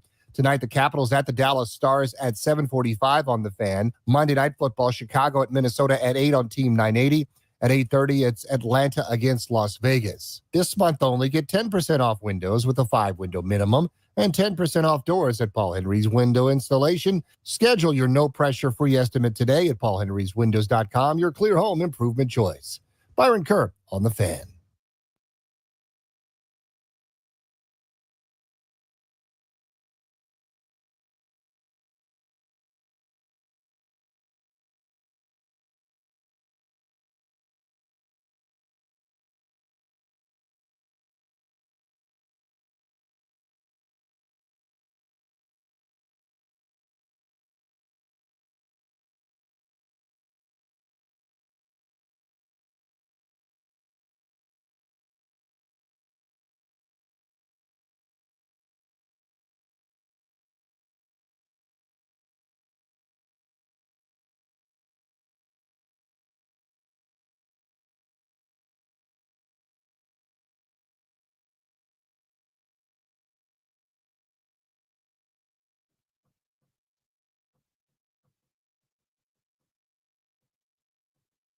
What a track. High noon in the District of Columbia. Shout out to Landville. We ordered Chinese food for lunch. I just got a text, B. What's that? This is a Capitol Hill source. Somebody I've been talking to from the Hill surrounding all this RFK stuff. Here's the text. I'm going to read it. Might have to bleep me, Landville. This person just texted me. Today is Judgment Day. I feel bleeping good about it. We're going to know soon, man. Yep. And this is one step. There's going to be more steps, dude. I don't know that dealing with the city is going to be easy. Bowser is all in, though. I think before the Super Bowl, we know the future of RFK Stadium. And maybe sooner, honestly. What day is today? This December 16th? We could know within a month. All right. Somebody got to come up with some money, though. You got any money? Got a little bit. You going to put it up? I think the people put it up to build the stadium? People that really want the stadium here, they probably already know where to go get the money out the coffers. I think they'll figure it out. Yeah. Let's hit Mike in DC real quick. I want to play some Dan Quinn audio from yesterday. What up, Mikey? Hey, how's it going, guys? Thanks for taking my call. Cool, man. We're good. Appreciate it. All right, credit pie. Jaden 60, breaking down his 60 though, 40 for run, 20 for pass. Big chunk of that 40 was on that 4th and 1. That had me real nervous. 25 on D. Am I allowed to give a negative percentage? Because I want to give it negative percentage 10 to the ref. Yeah, that could have been real ugly. And then I want to give 10. I didn't see the final stat at the end of the game. I didn't go look it up. But about 3/4 of the way through, I think Lattimore hadn't been targeted a single time. So I think that brings a lot to the table when he's not even getting thrown at. So give him 10 and 15 for Terry. I like that. That's a good one, man. Thanks for calling, Mike. Thanks for taking my call, guys. Great show. My guys over at All Pro Reels just tweeted this out. Marshawn Lattimore in his Commanders debut against his former team. 35 snaps he was in coverage. How many times do you think he was targeted? Zero. Now, they know. Yeah. He probably called him and told him, Spencer, you know what I did you in practice. Right? You better tell Hayne I'm going to do it to him too. Now, let's see that same performance next week against Philly. But this is they're going to try it through it. They don't care. Right. This is a very, very different scenario, man, with Lattimore on the field. Now, if you haven't seen this video, if you don't follow All Pro Reels, you're kind of dumb. I suggest following them on Instagram or Twitter, whatever. But I don't know if it was Rob or Joe. I don't know who got this video, but it's Lattimore running off. He daps up a lot of his his former teammates, right? Mm-hmm. Like he played there for years. These are going to be his friends. And he's got like different handshakes with some of the different guys, whatever. But at the end of the video, you see him running off the field, kind of giving five to teammates and coaches. And then as he's running into the locker room, B, you're in this video. You were right there when this happened. Yeah. When Adam Peters sees him, and Adam picks him up. Yeah. Dude, because Peters kind of did a Sam Cassell dance to go get Lattimore, make this trade, give up a third rounder. And it took a little while to get him on the field, maybe a little longer than they were expecting or not. Who knows? But he's damn good. Yeah, he is. And this is not just about these 4 games. It's about next year and the years coming after. Yeah. Yeah. Damn, I just saw this, B. David Montgomery out indefinitely after a knee injury last night. Ooh. Lot going on with Detroit, man. That game was good, though, bro. Clock cleaned yesterday. They scored 40-something points, too, though. You got to remember that. Their quarterback had 94 yards, threw 5 touchdowns. Yeah, but they gonna be okay. I mean, they gave up. Buffalo was fantastic. And dude, that game at the end, it looks pretty tight, but it was pretty one-sided. I mean, it was 35-14 in the third quarter. It was 14-0. I mean, Buffalo kind of kicked their ass. And Allen was fantastic. They ran the ball really well. I did bench Jared Goff, which was a big mistake. Yeah, so you're not that good when it comes down to doing stuff like that.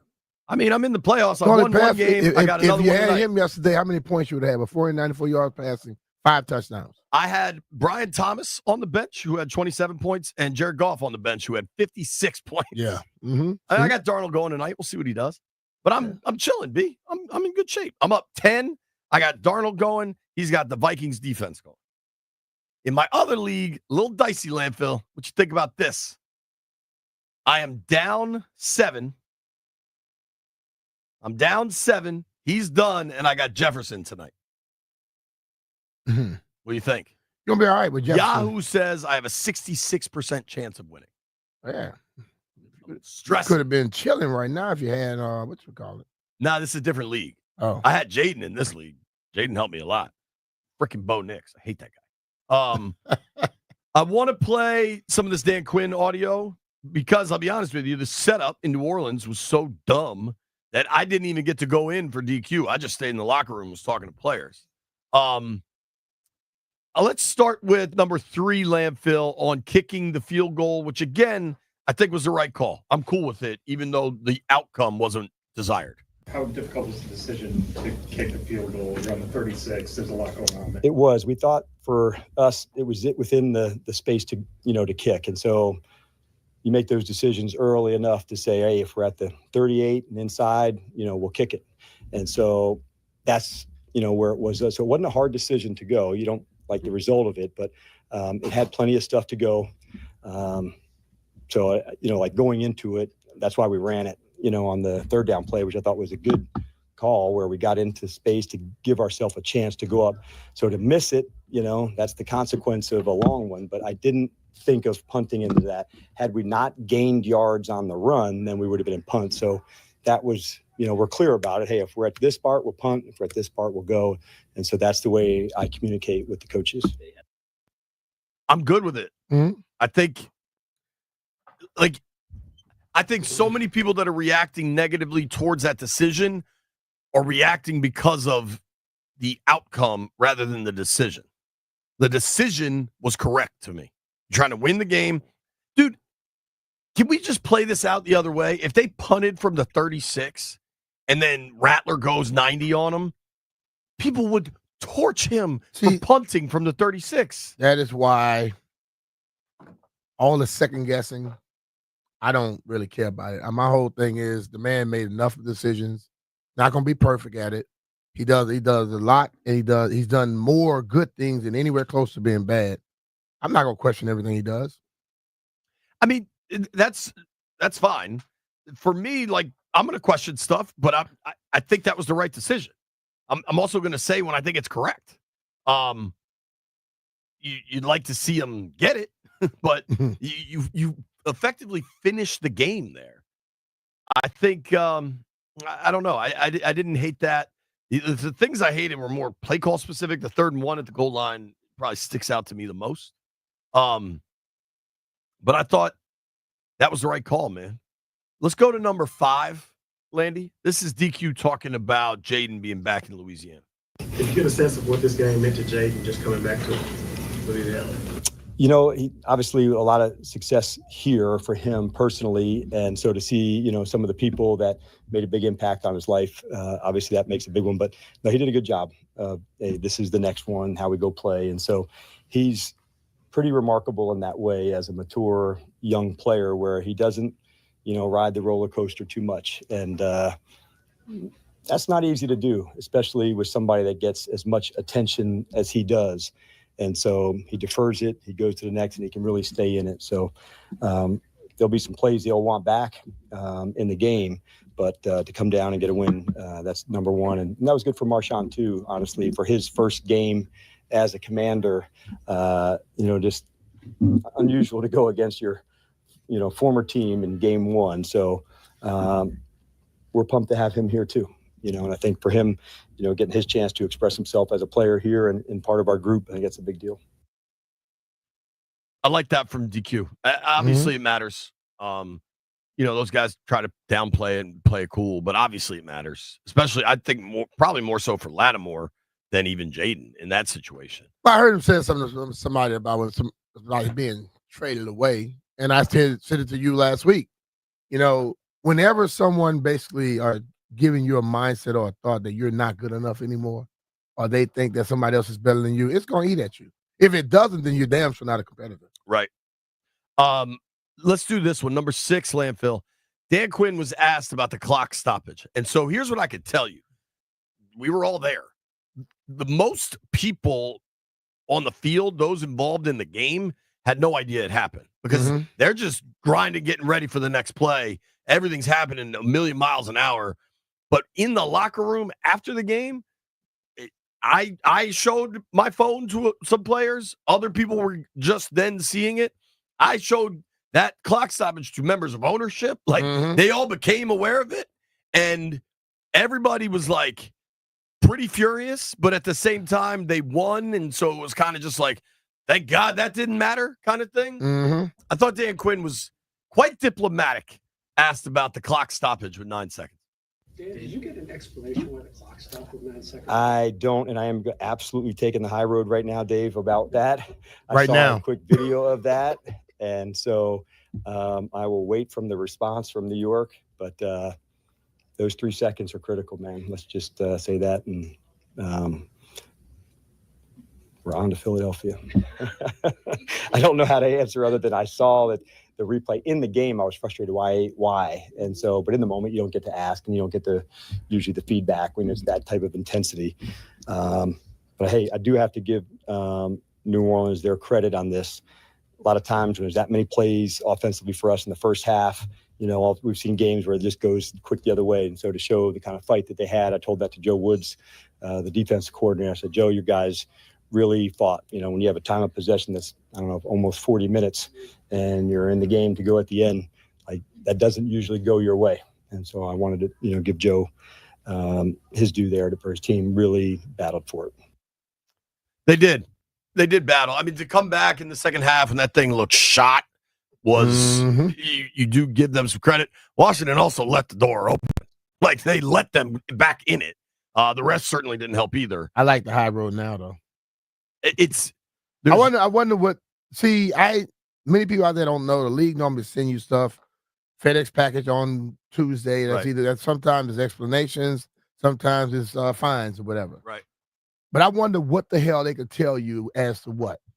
Bro, And I don't want to hear about some guy mistakenly stop the clock. You don't stop the clock in that situation. It's Kirk has, I mean, it's one of my favorite quotes. Kirk said, yeah, the league will let us know a couple days later that they made a mistake, but that doesn't matter at the end of the season when guys are free agents or get fired or have to move their families. Totally. Like, none of that matters. Luckily, yesterday went the way it did. I don't think New Orleans deserved to win that game, but damn, they came close. If you where I would be critical were the opening 2 possessions of the second half for Washington. They had an 11-play, 63-yard drive, 4 first downs. They got down to the 5-yard line, unable to punch it in, kick the field goal. If you jump on them there and get up 21-0, it's a very different scenario. Totally. They kicked. Then New Orleans goes down. That's when he hit MVS and then Kamara. It was their only touchdown of the game, but they scored that on the next possession. All of a sudden, it's 17-7. And then they get the ball again, 9 plays, 50 yards. They get almost to the red zone. They get to the Saints 23, have to kick a field goal. Yeah, it was too many opportunities that they that they squandered. Yeah, you got to take advantage of those things because those. When you're looking at that early in that game, I'm like, man, look, this stuff here gonna make this thing closer. And then here we come. Well, and dude, we joke about it, right? Landfill. I think Wednesday we're gonna book Doc Walker for his 2025 mock draft. He's already gone through 4 rounds. But like we joke about mock drafts, free agency, like, no, let's focus on now. Focusing on now. It's great to be excited about what they've accomplished and how much of a surprise getting here has been, ahead of schedule, whatever you want to say. But if we're focusing on now, the effort from yesterday will not beat Philly. Like, they got to be better.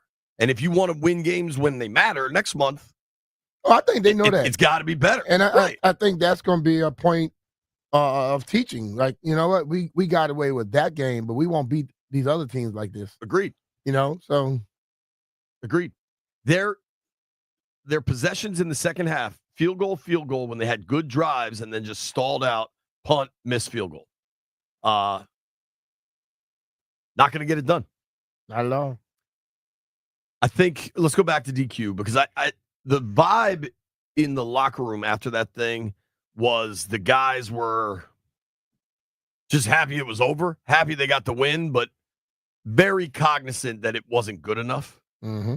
A huge part of it, I think we all agree on this and talked about it when it happened, was losing Biotish before the game. Dan Quinn, number 8, Landfill. How jarring is it for an offense to lose at starting 7 in the morning of the game? And then I guess, what was your impression of Michael Dietrich? Yeah, it's never comfortable. That's part of it. He had a big fever and was sick, and certainly tried to go, but as a big guy and fever, and man, that's just hard, to get going. So. We're fortunate with Michael, the experience, and going to that. Like anything, the hardest part is not getting all the looks and all the calls to go through it. So, but by and large, he's somebody that team, we can count on, to play winning football if called upon. We got a big crew. We've done it at a number of spots. You hate to do it the day of the game, but honestly, it's not a lot different when a guy goes down with an injury, and, for us, Zach, being injured early.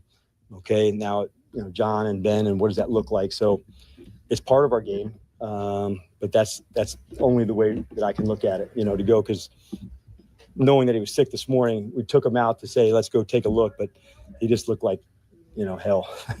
So those are the ones he wanted to go. And we made the call for him because he definitely wanted to. I just said, man, this is bad. They have repeatedly this season, I know this, they've had players that want to play and they're medically on the line, but could get cleared, and they shut them down. Yeah. You know what that does? That shows your players you care about them. Yeah, you taking care of them instead of trying to force them to try and do, because most of them have tried anyway. But they've done stuff that is totally opposite of what used to happen. Right. You know what I mean? And I think that goes a long damn way. You take care of your guys, man. They put a lot on the line for you. I saw Badass after the game. He looked bad. And I'm telling you, I think Cosby had Maybe wasn't as sick, but was sick. He looked a And, lot. and as you look at that game, you see he get hurt. I mean, then he's not in. Then now you got Ertz hurt. You Right. start. Then he started like messing up just a little bit. You know, you're like, oh hell. The voodoo, man. All right, listen to this, dude. Tomorrow, I know Greg wanted to go hit golf balls. I fear I have sick kids at home, so I doubt I'll be able to. Tomorrow's weather, though, looks pretty nice, B. High of 61 tomorrow afternoon. Golf weather. Sunday, when the Commanders play, do you know what the high is? Don't know. Probably low. 29. 29? I like that. That's a 32-degree difference in Football 5 weather, days. baby. Football weather. These days, you get warm days, you get cold days. It's It all happens. over the place. You know what that means? It's time to schedule a $99 heating and cooling check with the 5-star experts at Crop Metcalf. Yep, for just $99, an expert Crop Metcalf 5-star technician will check both your home's heating and cooling system for one low price. Do what I did. Call today for peace of mind no matter what tomorrow's weather brings. Call 1-800-GO-CROP or visit cropmetcalf.com. And remember, Landfill, Crop Metcalf is one with 5 stars.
I'm Toby Altizer with your sports update on the Fan. This update is presented by Gridiron IT. Tested, trusted talent, gridironit.com. In the NFL, the Commanders beat the Saints yesterday 20-19. Their record now 9-5. They'll take on Philadelphia at home on Sunday. Some injuries coming out of yesterday's games. Chiefs quarterback Patrick Mahomes has a high ankle sprain. He is week to week. The Chiefs have back-to-back short weeks as they'll play on Saturday, then they'll play on Wednesday on Christmas Day. The Lions lost to the Bills yesterday 48-42, but they lost much more as well. Lions running back David Montgomery has a torn MCL and is out indefinitely. He could miss the rest of the season. Lions defensive tackle Lee McNeil tore his ACL. He is done for the season. And cornerback Carlton Davis is out for at least 6 weeks with a broken jaw. Tonight, 2 Monday Night Football games. The Bears taking on the Vikings at 8 o'clock and the Falcons taking on the Raiders at 8:30. In the NBA last night, the Celtics beat the Wizards 112-98. The Wiz back in action Thursday at home against the Hornets. And in hockey tonight, the Caps in Dallas to take on the Stars. 8 p.m. puck drop right here on the Fan. Federal Integrators, you looking to beef up that roster? Gridiron IT, the leading provider of IT talent across the country, can help. You know the game. They know the players. Choose Gridiron IT as your trusted partner and build your winning team together. Tested, trusted talent, gridironit.com. From the Crop Metcalf 5-Star Sports Desk, I'm Toby Altizer on the Fan.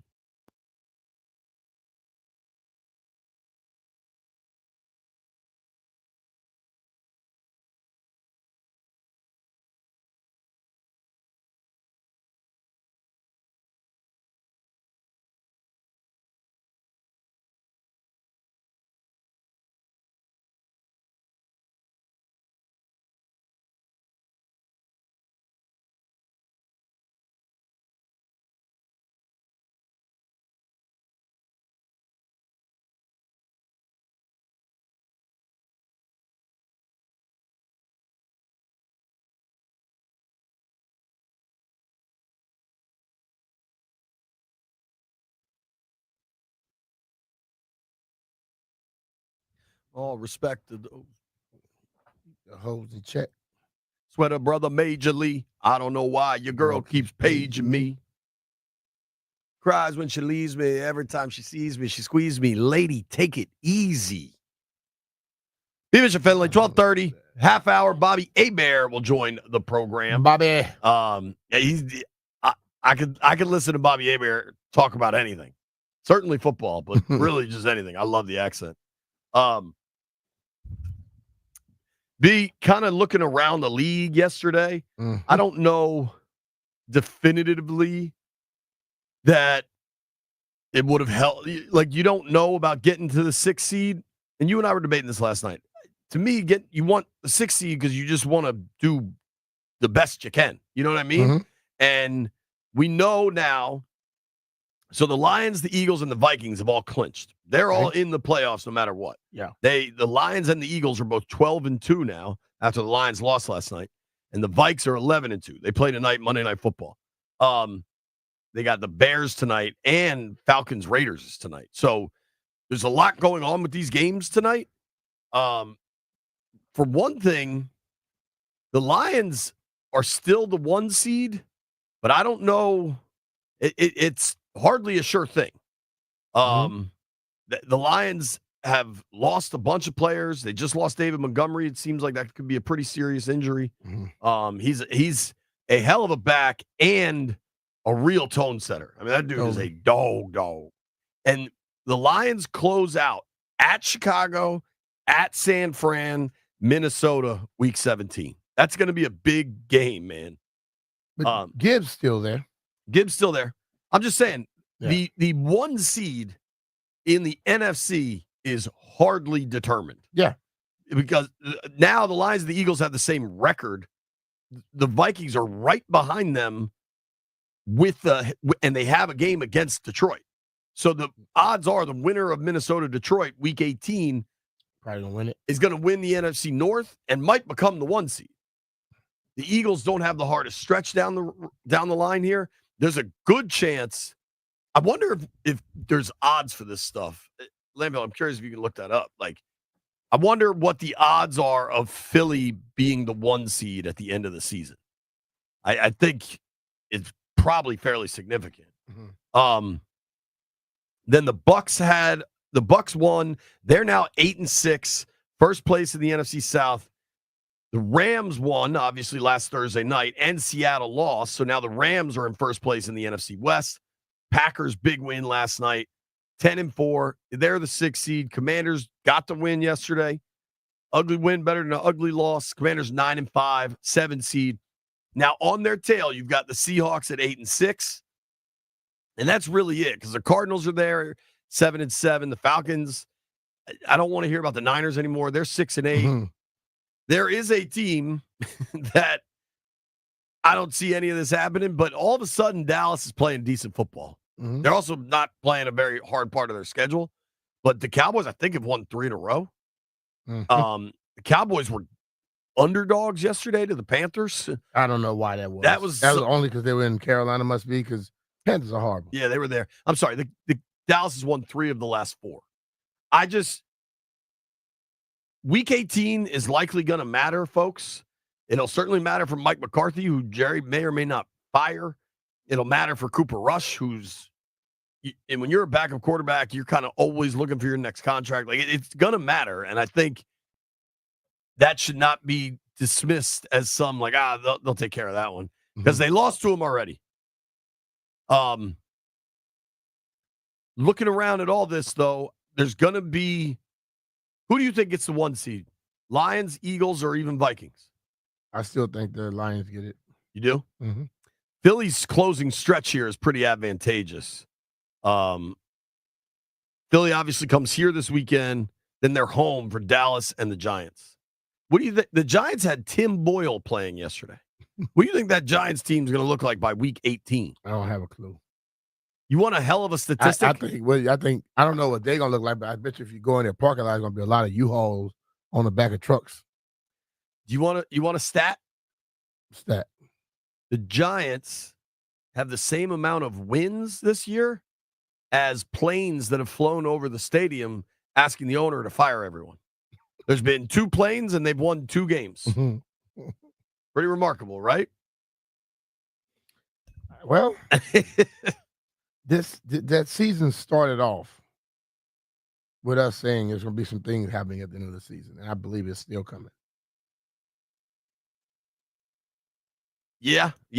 I think there's a real chance Philly ends up with that 1 seed, just because the Lions and the Vikings have a much harder road home. Philly looked good yesterday against a good team in Pittsburgh. Does their internal strife affect them on the field eventually? It did last year. So I don't know what's going on there, frankly. Last year they tried to blame the down offense on Brian Johnson, who landed here. And what do you know? You've got another star quarterback that does all Johnson does is work with star quarterbacks. And I would guess he's part of the star making process. Yeah. I'm a believer in that dude. I think they tried to scapegoat him last year. Clearly there's more under the surface there. Yep. But they are loaded, and that defense is really starting to play well. Defensively, they're really good. They just have guys, man. They just have talent all over that defense. It's going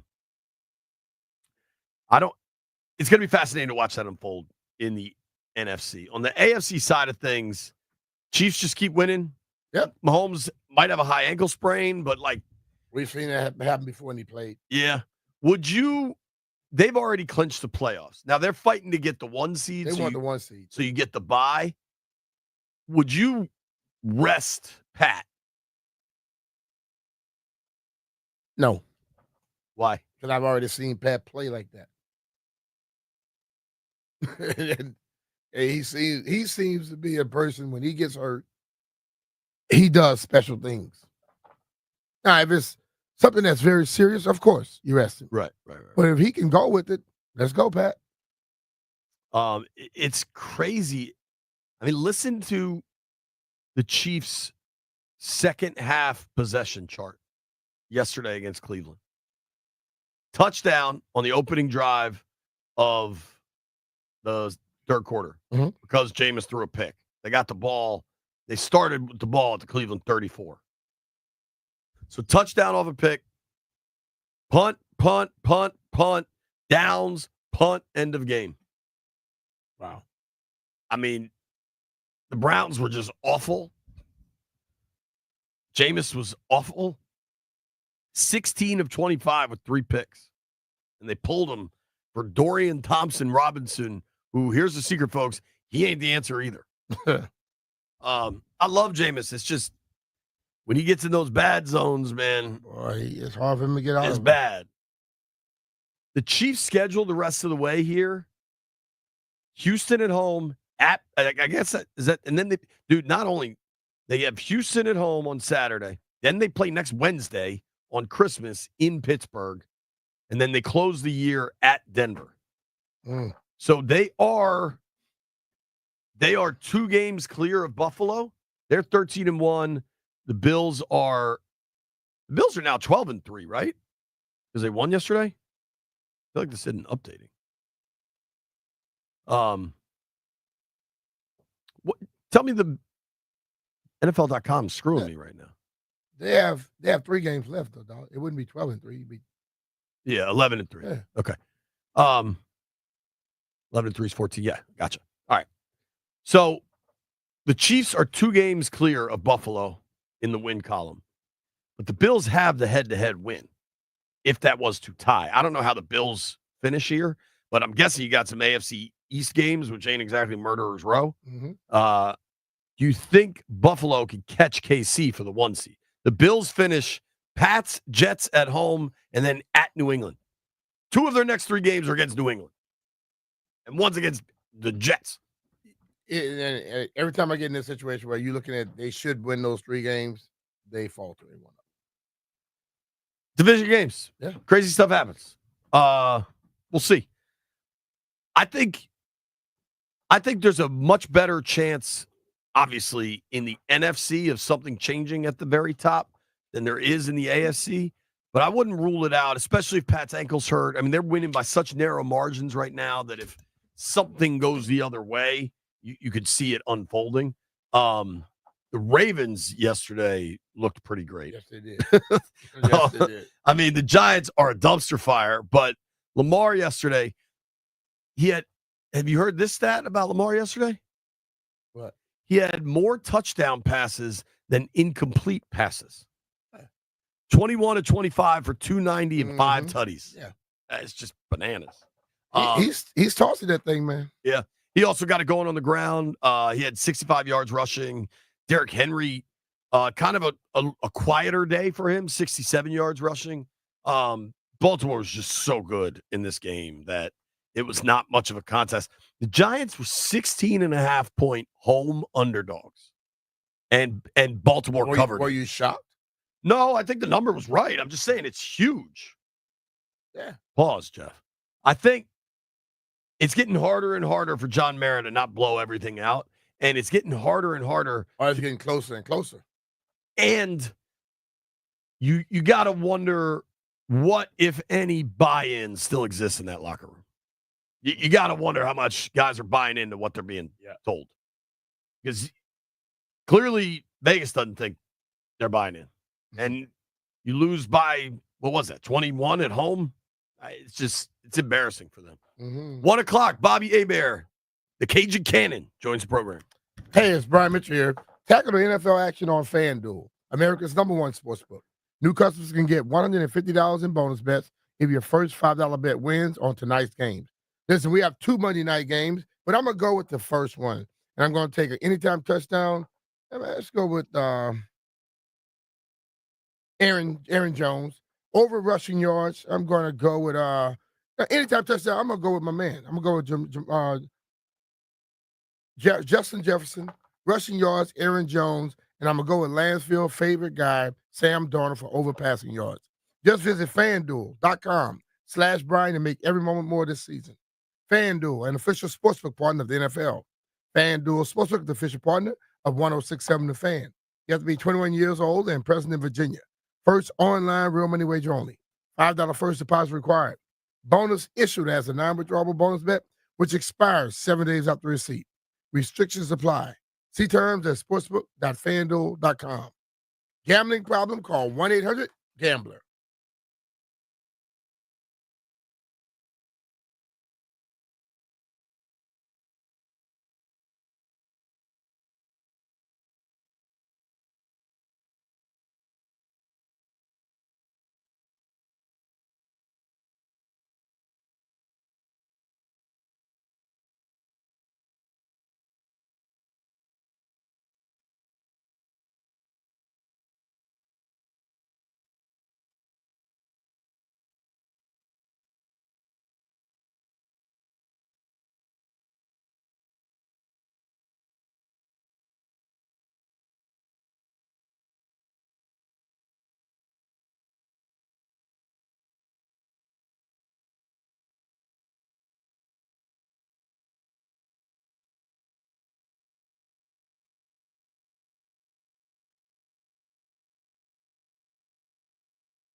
Banger right here. A little bit of news. Rap sheet says mild high ankle sprain from Mahomes. Week to week. So we'll see what happens in KC. They got tough schedule, man. Saturday, Wednesday games coming up. The big news here on the Fan, I don't know if Landfill or Jeff, I don't know how they pulled this off, but we were able to get him, folks. We booked Chris Russell. What's up, Roos? How are you, boys? How are you? Yeah, you got a burgundy shirt on. Yo, Rooster does have a burgundy shirt on. You know what that means. But number two, Roos walks in here. He's like, guys, you better be careful out there. Oh, man. Apparently, all the jerks in the world are trying to kill Chris Russell on the road. I'll tell you, it might, it's a tell the truth Monday. I'm going to tell the truth. You people suck. You're idiots. You're reckless maniacs. You're a perfect example of where this country is heading, and it's something I don't want to be a part of. So, I'm going to wind up in a ditch somewhere. With optimism like that. Yeah. Who needs pessimism, right? What did you make of yesterday's ball game? Well, I mean, you guys were there. I just watched on TV, so I don't know how different it felt in person. But it was sloppy from the start. I thought even the first touchdown drive was a kind of a microcosm of that game, right? There was a holding penalty on Cosme because two guys shot the gap and almost blew everything up, and it would have been a sack or a hard hit or something. There was the OZ illegal shift that wipes out his own touchdown. Right. There was the field goal the field goal make by Joseph that was taken off the board because the Saints committed an infraction. Wacky. And think about that. If that field goal holds up and they don't call that penalty, which they don't always call, Jake Gruden bitches about that all the time. I think somebody on that staff deserves credit, because the Saints have been blocking field goals the last couple of weeks. Somebody on that staff got in the ref's ear before the game. You and I know, a really smart special teams coordinator. He wasn't there yesterday, but that's the kind of thing that totally. And whether that's Izzo, I assume it's Izzo. Larry understands that. Yeah, I assume it's somebody Izzo, tipped those refs off to watch the rough in the center. But I guess the point in me mentioning that is, what if they missed that? Which they missed everything yesterday, right? Including two huge clock blunders. If they miss that, don't call it the field goal stands. That's 4 less points, because ultimately the field goal comes off the board because they get the penalty, and then they score a touchdown after the OZ infraction, and then they score the first touchdown. So we could be talking about a difference of 4 points if they miss that, and maybe the difference in the game. That's small, but right from the get-go, I don't know how you guys felt. I thought it was a very sloppy, very choppy performance. I was worried about it before the game. I thought the Saints would cover the 8, 7.5. What I got it at 8. Whatever. I never would have laid those points ever. I would not. The points, no, especially going down there. I was confident going into the game. It was 14-0 as it went on. As it went on, and I was seeing little things not capitalized on. Yeah, I started to get a little worried. Yeah. Well, listen, I thought they would win. I'm not trying to suggest that I thought the Saints would win. I thought they would win, meaning Washington would win, but it would be closer than most people wanted or thought, or certainly the 8-point spread, 7.5, whatever, would indicate, especially with all of New Orleans' injuries. And no Lattimore on the other side. And of course, he was with Washington and, by all accounts, did a pretty damn good job. I don't know how you guys felt. Like, to me, I would not have trusted Greg Joseph in the 54. I was listening to both of you guys. I saw you on Twitter, I think, and you were pretty here's my thing. frustrated with people that were criticizing the call. No, if you want to criticize, if you think they should have punted, cool. But you got to think they should have punted, not because he missed it, but because you think it's the right decision. Well, I just don't like the people that want to sit the fence and say, "Oh, it's bad because he missed." He missed, but it was the right decision to me to try to just win the game. You're absolutely right, and I understand what DQ is thinking. Right, you're indoors. He's got the leg, Greg the leg, right? I mean, he's got the leg. Yeah. I said it on our pregame show yesterday. I said it on Friday from Radio Row when we last were with each other. That was awesome, by the way. Shout out to USAA and Army. Absolutely. I was in on that from going forward. Oh, it's I had no great. idea how cool and so fun cool. all that was. I heard you talking about you've been to a couple of Army Navy games in Baltimore and Philadelphia. Yeah. I mean, I've been to 4 of them now in a row, and every year it gets better and different. How and was cool. it here? Amazing. Was it? Was I mean, Northwest- the game was not as good as it normally is, and Navy kicked their ass. Yeah. Which, like, if you would have, so I think I was saying, I ran into the AAC commissioner. Army and Navy is in the American Athletic and he was telling me that a coaching friend of his on Navy staff told him that day that Navy's head coach told them they were going to win by 2 touchdowns. That's how and nobody had that. I mean, I thought if Navy would have won, maybe 1 point, 2 point, 3 point squeaker, kind of overtime, late last second thing. I could have seen that. To kick their ass the way they did, but the scenery was just. I mean, I get chills, and I'm an emotional guy to begin with sports for whatever reason. Of course, good and bad. And I'm telling you, I mean, just watch. Like, I was in the front row of the press box. That a boy. I was in the front row of the press box. Yeah, I finally graduated. I got you guys out of there. Was the O-line and I set was in up? charge. Huh? Did you have the O-line set up? No. Have you ever seen Russell's row in the press box? Yeah, it's something. It's like Tischler, Russell, Grant, Rick Snyder, and they call it the O-line. And Craig Hoffman in between, who's like 175 pounds, and the only healthy one of the 5. What do you think of the referees yesterday? The only thing worse than the DMV traffic this morning on my way in was Sean Hockley's crew. That was a train wreck. Not only what happened at the end of the game and the 2 personal fouls against Dante Fowler, which, at the very minimum were ticky-tack, but guys, remember what happened at the end of the third quarter when they allowed Joseph to kick the field goal 6 seconds after the game clock expired? Yeah. 6 seconds! And he missed it. And thank goodness Dan Quinn was like, fix this.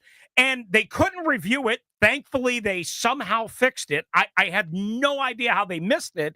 And he was allowed to kick the field goal to start the fourth quarter. Again, think about that. If that doesn't go through the way it did for the Commanders, they lose the game maybe. Right. Hockley's dad was good. Yes. Why is it just he's so damn bad? I don't know. His whole crew sucked. What do you make of the clock stoppage specifically? At 9 seconds, you see the side judge running in. I can only think he that thought he heard somebody call timeout. Right. He knows they don't have a timeout. Yeah. They communicate that. He knows they don't have a timeout. So who the hell he thought called timeout? I don't know. Can you forget? I guess you could forget in that spot. I guess because there's a lot going on. I guess Nobody on the sideline was going like this. I know. It's crazy. I don't know, B. It was. I know, Matt. I know. We got to go. Yo, did you go to the company Christmas party? Yes. How was it? JP's just trying to keep me here longer. No, Essig's wearing an ugly sweater. Well, he wore an ugly Christmas sweater that night. What did you wear? I wore a tux or something. I wore a suit jacket and a shirt and tie. I was, looking good. You trying to suck up to the bosses? I mean, I was trying to make sure that, that I What? looked What? semi-presentable. Were you looking for ladies? No. Just I was just hanging out with Kevin Sheehan and Grant Paulson. For the possibilities. I was just hanging out with Kevin Sheehan and Grant Paulson, who told me that they watch every snap of Kirk Cousins. Still? Live on tape, all 22. They're still doing it. That's what I was there for. God bless them. To get that information. Why? Anyway, I got to go. He looks terrible. Love you guys. Are they still watching that? Every snap. Live on tape, all 22, condensed, everything. That's bizarre. Bobby Abar joins us next.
I'm Toby Altizer with your sports update on The Fan. This update is brought to you by Surfside Iced Tea and Vodka and Surfside Lemonade and Vodka. In the NFL, the Commanders beat the Saints yesterday 20-19. Their record down 9-5 on the season. They hold the 7th seed in the NFC. The next game is going to be Sunday against Philly at home. Some injuries coming out of yesterday's games. Chiefs quarterback Patrick Mahomes has a high ankle sprain. He is week to week. The Chiefs are having back-to-back short weeks as they'll play on Saturday, then on Wednesday on Christmas Day. A multitude of injuries for the Lions after their loss to the Bills yesterday. Running back David Montgomery has a torn MCL and is out indefinitely and could miss the rest of the season. Defensive tackle Lee McNeil has a torn ACL, and he is done for the season. And cornerback Carlton Davis has a broken jaw. He's out at least 6 weeks. Tonight, 2 Monday Night Football games.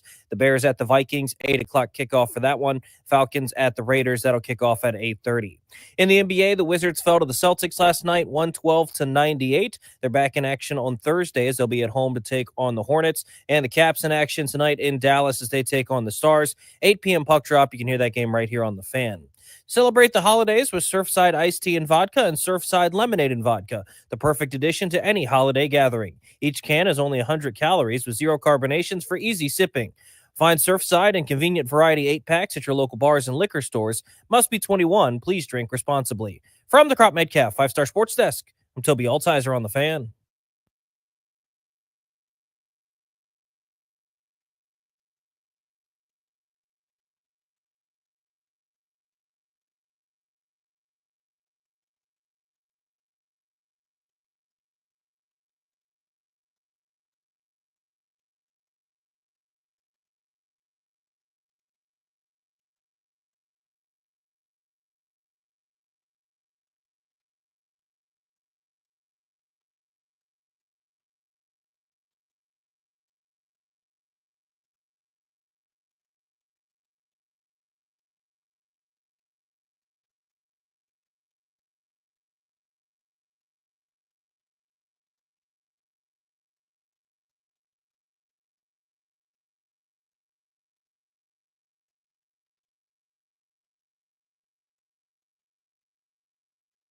B. Mitch and Finley, 1067 The Fan.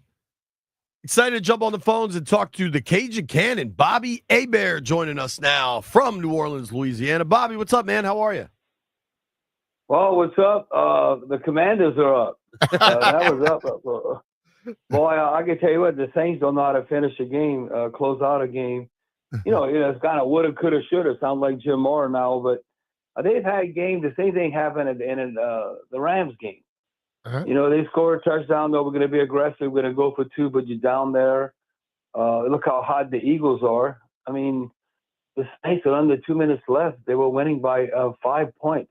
So how about, they need a touchdown. Then we run into each other. No, we're like the bad news Bears.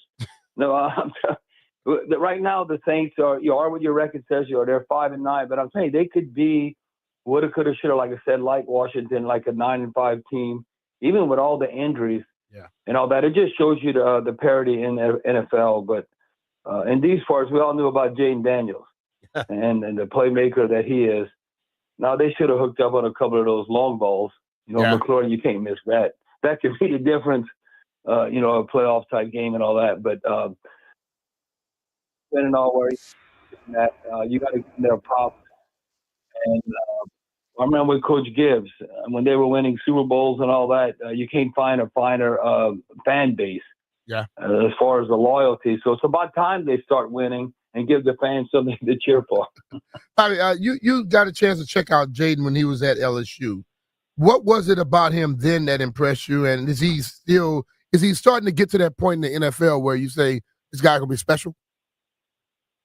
Well, he's smooth as silk. I mean, I don't, man. If I can run like that, I know I'd be in the Pro Football Hall of Fame. 'Cause I had all the intangibles. I can do all that other stuff.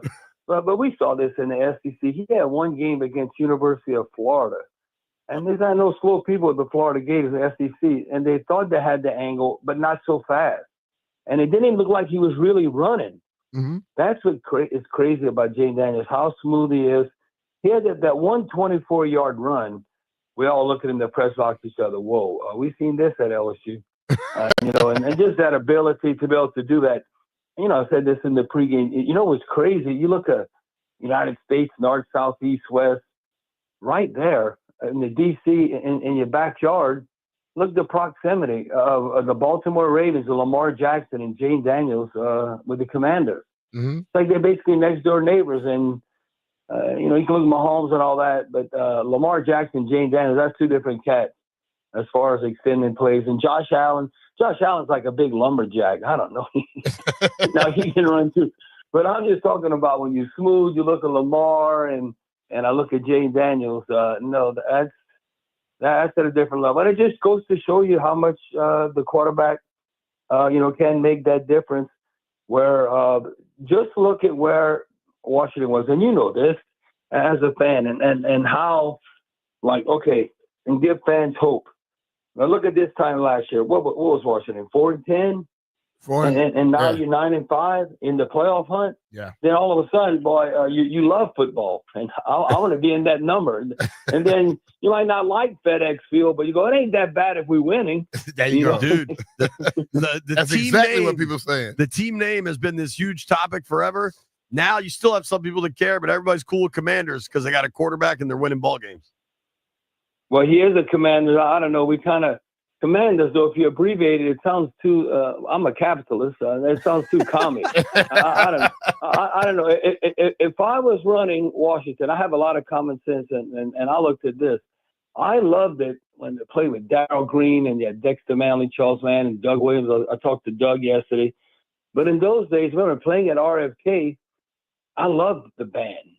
And when they would play like "Hail to the Redskins," "Hail Victory," "Hail to the Redskins," "Fight for old DC," and the fans would be going crazy. I go, man, this is like a college atmosphere. The band, I always loved the band, but I said, I don't know how to change the name to keep that, because you said Commanders has too many syllables. They should have called them like the Red Wolves or Red Hawks or something. Then you can still say like "Hail to the Red Hawks" or something. I don't know. I just don't. Commanders are.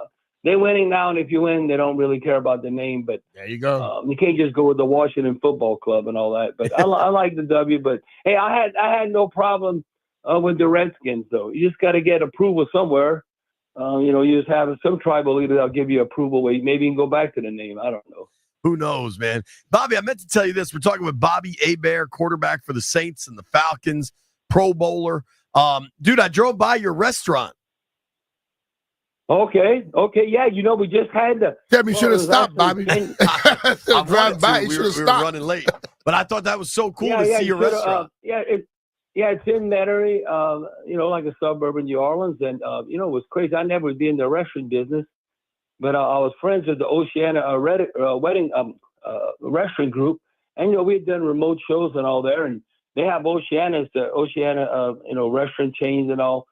And he says, Bobby, Mo Bader is a Lebanese family. He goes, we got a Cajun and Lebanese. Why don't we open a restaurant together? I said, I don't know about that. That's too many hours. You got to be there when it opens and closes. No, we just want to buy your name. I said, now you're talking. I said, I think I can do that. So awesome. Now it's been about how time flies. You know, when you're young, you want to be old. When you're old, you want to be young. Yep. The restaurant, as of this April, has been open 10 years. Wow. We just had a 10-year celebration. You know, and had a DJ and all out there. So yeah, it's really doing well.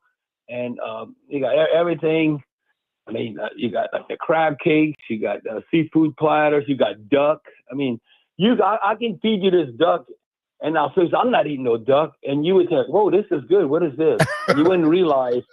You know, it's like part of turducken, you know, with the turkey, the chicken, and the duck. Oh yeah. But this duck and how they cook it was like, whoa.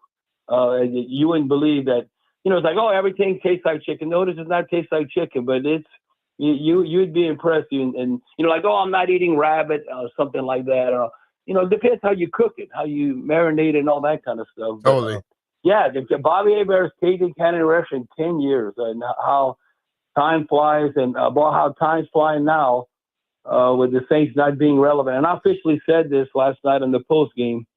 Now, we need to have a funeral. It's officially over. We got to rebuild. Drew Brees ain't coming back. Sean Payton's not here. It's over. Who that nation? Yeah. You know, you always have hope. Well, we're not that far and all that. But, no, it'll be interesting going forward right now. You know, the Saints would pick number 10. depending what happens, they're going to get crushed, I think, by Green Bay on Monday night and Green Bay. And then you got the Raiders. They could beat the Raiders. The Raiders are sorry. But then you close out how hot Tampa Bay is. Tampa Bay went to Detroit, killed them. And then so they're going to end up winning the NFC South like 4 years in a row.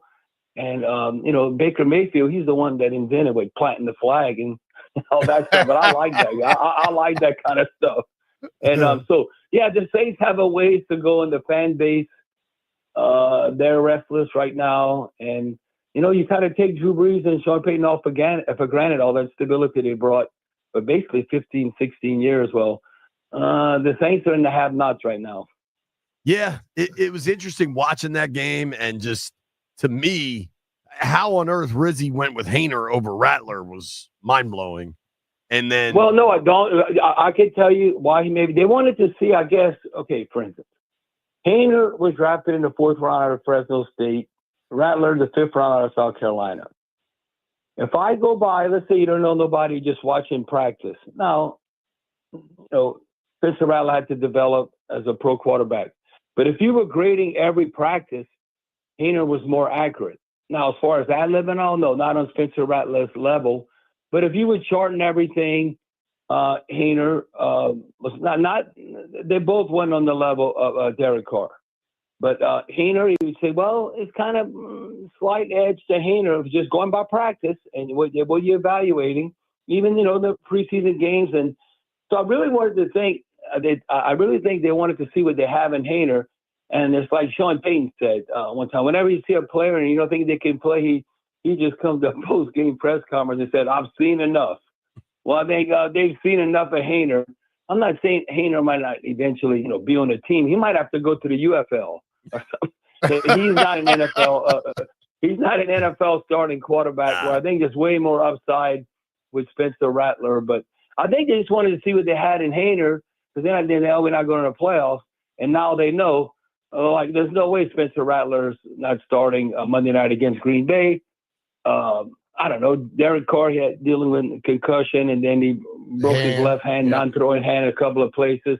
And it's going to be freezing out there, so I don't know if he'll be playing that game. And he might want to play against his old team, the Raiders, when he comes back. But no, Spencer Rattler, got to give him a lot of credit how he moved the team that second half and gave the Saints to have almost a dramatic comeback win. Yeah, I mean, that finish was wild.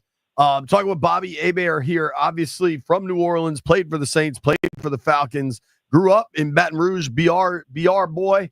Bobby, I don't know much. I never lived there. Obviously, you and Brian are from there, grew up there, all that. There's something about the Superdome. You hear voodoo, all these things, right? All these crazy things down there. What do you make of the clock stoppage with 9 seconds left in that game? That was voodoo. Well, yeah. I mean, you talk about a hex or whatever you call it. It's worse right now. What we all saying in yarns. It's worse than the Saints and the sorry-ass Pelicans. I mean, they always freaking hurt. Zion and all them. It's like, what, we better than the Wizards? Y'all know that. What is they say? You better than the Wizards and the Jazz maybe right now? Yeah, the Wiz aren't doing so hot. The Saints are right now. What's that? The Wiz are terrible, dude. Yeah. No, I know, and I'm telling you, the Pelicans, nobody never plays. They always hurt. Zion stealing money. They never play. I don't know how tough he is.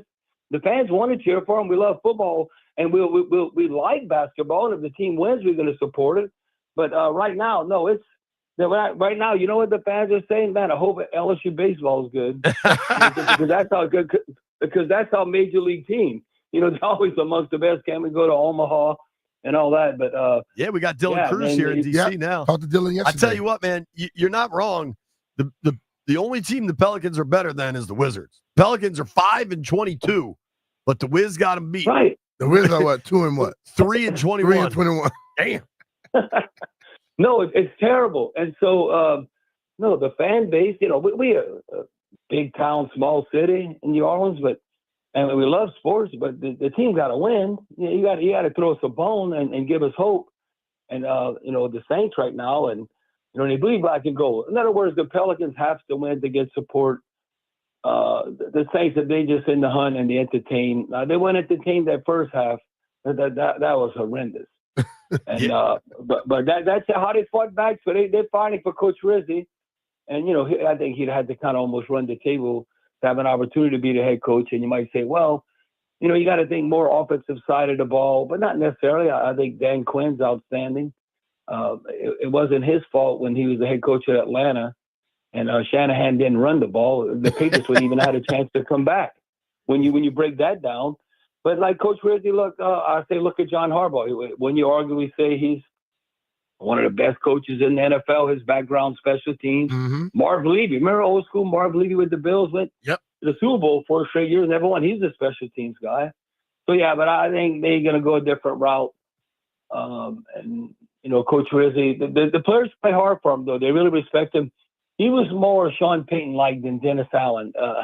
I don't know. Dennis Allen was like too much of an introvert, and then the team didn't really respond to him. He seemed like a total zero. And no offense to Dennis Allen, but it just seemed like there was nothing. No, he's there. a nice guy, but you can be a nice guy if you win. Oh yeah, if you don't win, go. then you go, man. We got a terrible coach. Yeah. Hey, Bobby, you still keep the long hair, dude? No, I don't know. I got it'd be more too fuzzy, curly. No, I got hair, but it's all white. Okay. Now I do have hair though, but the thing is, like people say, well, Abar, Bobby, you could do some of that. You could, make that like where just a touch of gray or something, all that. Well, now if I did something to my hair because it is so white, I think my hair is like white, like Ralph Lauren, And I look at that. I have a lot of hair, but if I did some, I'd have the hair everywhere I went. Like Abar or Bobby, what the hell you did to your hair? It's too late. I had to start earlier and all that, but no, I think, I don't know, in the mid 80s, I don't know why. I look at that, like my rookie football card, I had like a perm. Why in the hell I got a perm? It was a hell of a look, dude. It looked cool. You know what that reminds me of? That's when the brothers were getting a Jerry curl. Have I ever told you that story about, it was John Corker. We won the championship in 1983 in the USFL, the Michigan Panthers. He's from Oklahoma State. He's about 6'5". He's about, he was the USFL LT. We played 18 regular season games. In 18 games, he had 28 and a half sacks. Damn. So he comes back next year, and he told me, I said, Corker, what are you doing? He pulls up in a Ferrari. He hardly could even fit in it. I go, what are you doing? You can't even fit in that car. And then he comes out, and he has this one white glove on. And then he comes out, he goes, Bobby, look at me. He goes, I'm like a big Michael Jackson. He had a Jerry curl. Jerry Curl had one white glove on. So, those back days, when you look at the hairdos and the different things you have, I said, oh, that'll live on forever. Oh, yeah. That. But, yeah, I have hair, but it's just white. And, boy, like I said, how I talk about the restaurant, how I made 64 in August, and my mind's still sharp. I feel good. I've been taking. I need to do a damn Prevagen commercial because I think it's working. And then, but I had 11 concussions. I had 11 concussions in 15 years, but I never had more than one in a year. A lot of times that's what hurt. I remember talking with Steve Young and Troy Aikman. They got a concussion. They got another one like 2 or 3 weeks later, and then all of a sudden, that enticed them to retire. Right. Well, I was fortunate. I only had one, I should say one a year, 11 out of 15 years. And I think they gave a chance, a time for my brain to heal. I think it was a game, if I can recall. I think it was getting ready to play Washington. In 1989, I played in Tampa Bay. I got my front teeth knocked out. Wow. And I got like a knee. A knee came under my face mask. I remember I was trying to make Hardy Nickerson, avoiding him. Running, and then I was sliding, and then I think a safety from Penn State, Robinson or something, came up. He was going to spear me with his helmet. Then they used to you could use your helmet. Right. And I ducked, but his knee came under my face mask, and I had one tooth knocked out, the other two chipped. Can you imagine? And then I had to, I was like knocked out. And then we had two quarterbacks. Dave Wilson was in Streets Club. We had John Forcade. But John Forcade, I went to the strip clubs in Tampa the night before, so he didn't study his game plan. So all of a sudden, He goes in the game. He gets knocked out of bounds at the end of towards the second quarter. He gets hit out of bounds, and I thought, oh, he must, like Dean, the trainer, I said he must have broke his leg. No, he sprained his knee and they got the damn cart. Wow. He wasn't out for the year. So all of a sudden, Brett Perryman and Lonzel Hill, Mo Hill, they're taking snaps at halftime, and every 10 snaps, they fumbling 8 of them. So Coach Maurer tells Dean Kleinsmith, the trainer, Abar got to go back in the game. I didn't even know where I freaking was. I felt like the Matrix. I was dropping back. Everything was so surreal. And then all of a sudden, I'm flying back from Tampa. I'm throwing up on the plane. I can't throw up no more. Feel like I'm throwing up my guts. I couldn't even look at the light. My head was killing me. And then all of a sudden, Monday, Tuesday, I still got bad headaches. I had to go get a scan and all that Wednesday. And then by Friday, I said, oh, wow, my headaches went away. So I go to the facility, and Mara says, how you feeling, Coach Jim Mara? And he goes, I go, well, feeling better. My headaches went away. He said, good, you're playing Sunday. And, now you missed 5, 6 weeks. Yeah, 5, 6 weeks. So I think I played that after the Tampa game. You look at the same schedule. I think it was Washington. I ended up playing against the Redskins. And I'm telling you, if I'd have got hit then, I might have been in a coma. But, I avoided the hits, and I didn't get another concussion the rest of the season. So it's just the way it is. And, they're doing the right thing trying to protect players. But I remember the peer pressure you used to feel from not only the coaches, but your teammates. I'm not going to use the P word, but they're like, come on, you can't be a wuss. We need you out there. You got to keep fighting. I said, okay. So you just keep going. And I remember when I got that concussion, and here I am, okay, this was before the coach could talk to you in the ear. So you have to do hand signals for the play. So here I got a concussion. We were calling the play by committee. I couldn't even recognize the coach. So Stan Brock, Eric Martin, we all calling the play by committee. So when I'm spitting out the play, I sound like a Cajun Sylvester the Cat. And you need your front teeth to talk. I'm like, trying to get, can you make it? It's like, whoa, that's what football was not fun. That's when I was just trying to survive. Bobby. Just trying to, so that was crazy when I think about that. That is All crazy. right, bro. Bobby, man, thank you so much. Appreciate you, this Bobby. has been an absolute blast getting to talk to you. Thank you very much, man. Well, good to talk to y'all. And hey, listen, that's Washington. That's where the Capitals. That's America's team, not the damn Cowgirls. Yeah, we always say this. We love that. We Thank always you. say this. It's a great day. We say this because we always look at the Saints, who that nation. We're like international because you look in New Orleans, kind of European city. We always say, it's a great weekend in pro football. Is when the Saints win and the damn Cowgirls lose. All right. I love that how they lost to the Bengals. That couldn't have been any better. I like it. That was I love it. So no, in Nation Capital, I think I like Washington, the Commanders being more America's team than the damn Cowgirls. You got my support, Bobby. Thank you so much for the time, man. All right, talk to y'all later. All right, Bobby Abar. That was one of one right there. Landfill, you need I did not have Bobby Abar singing Hail to the Redskins on my bingo card today. I was not expecting that. We got a break. Caller 10. Right now, you want a pair of tickets to the University of Maryland men's basketball. For the complete Maryland schedule and tickets, visit thefandc.com/contest. 800-636-1067. Caller 10. Pair of Terps tickets.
I'm Toby Altizer with your sports update on the Fan. The Commanders improved to 9-5 with their win over the Saints yesterday, 20-19. They'll take on the Eagles at home on Sunday. NFL injuries coming out of yesterday's games. Chiefs quarterback Patrick Mahomes has a high ankle sprain. He's week to week. The Chiefs have back-to-back short weeks. They'll play on Saturday, then on Wednesday on Christmas Day. A couple of notable injuries for the Lions coming out of yesterday's loss to the Bills. Running back David Montgomery has a torn MCL and is out indefinitely. Could miss the rest of the season. Defensive tackle Lee McNeil has a torn ACL. He is done for the season.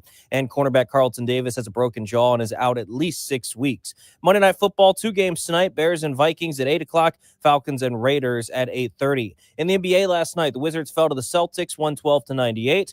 They're back in action on Thursday against the Hornets at home. And in hockey, the Caps take on the Stars in Dallas tonight, 8 p.m. puck drop right here on The Fan. From the Crop Metcalf 5-Star Sports Desk, I'm Toby Altizer on The Fan.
Landfill's doing it today.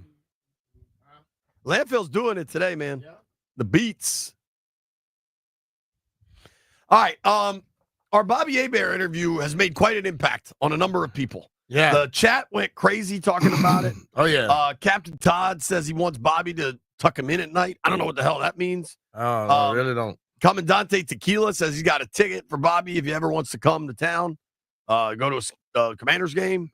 Can you imagine those two having a conversation together? I cannot. Like that was a wild ride. And in case you missed any of our interview with Bobby Abar, an interview that spanned multiple segments, multiple time zones, multiple topics. We hit on everything. I was not expecting this though. Here's Bobby Abar singing "Hail to the Redskins." I loved the band. And when they would play like "Hail to the Redskins, hail victory, hail to the Redskins, fight for old DC." And I mean, boy. The fact that he remembers it and sang it is so dope, but he also sang it wrong, which makes it that much better. Like it was, I don't know. Oh, I don't know. I'm trying to snap back in here. That was wild. If you've been in Louisiana, you understand. Yeah, dude. Yeah. And I when he said he had 11 concussions, I'll go with the over. Caps play tonight. Caps first place in the Metro. Just an absolute wagon of a team. Had an awesome win over the weekend. I think the Junkies did an alt cast for that. I got to go watch that. Caps tonight against who they got tonight? They're in Dallas. So they got Dallas tonight and then Chicago tomorrow. So quick roadie. I'll be watching that 8 o'clock. We got 2 NFL games tonight, B. Yes. I'm in on that all the way. You think you're going to watch both of them? I think it's like a 7:30 and an 8 o'clock 8 start. and 8:30. 8 and 8:30? Yeah. Why play them that close together, though? That make much sense. It's got to just be the television window, I guess. The 8:30, I think, is kind of locked in. That's like always Monday Night Football, and then the other one is on ABC. I don't know. If you're gonna do that, Do like Give me a little 7 bit and more time 10. to get like a bulk of the both games. Like this, once the games come on, you stuck back and forth. Yeah, I don't know why you do it this late in the year, too. The week 16 schedule is now officially set. I've been telling you that Commanders versus Eagles wasn't getting moved. It did not. Sunday, 1 o'clock, Fox national game. Okay. And then I think CBS has the doubleheader. They have moved Bills, Patriots into the 425 window. So that lets the country get to watch the Bills, I guess. And there's not a lot of great options, but it was CBS's weekend, and that's what they picked. Best game, I mean, I'm just looking at this. The Saturday games are really good. That's an NBC game. Shout out to the Peacock. Texans, Chiefs, 1 o'clock on Saturday. That's a good game. And then Steelers, Ravens, 4:30 on Saturday. That's a good game. The Sunday slate, Landfill, you locking in for Giants at Falcons? Nah.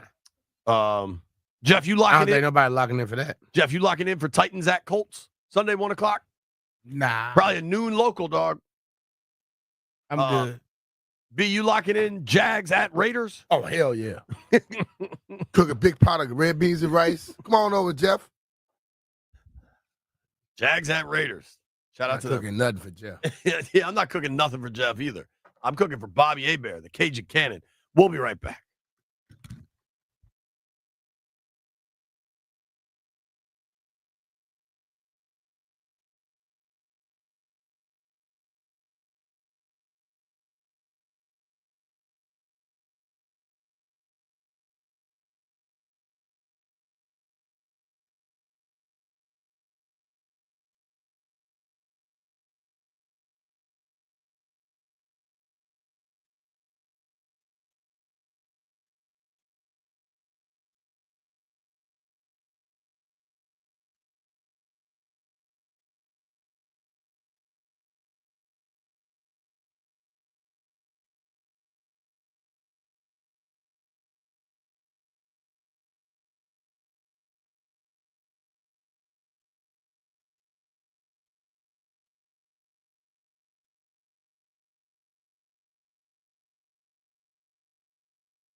kick it with you.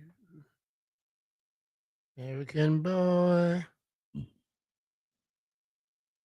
Mm-mm-mm, mm-mm-mm-mm-mm. Mm-mm-mm-mm-mm. 9-5, dude. Some years you get the breaks. You got to think about yesterday and the Bears game. Good teams find ways to win, man. Mm-hmm.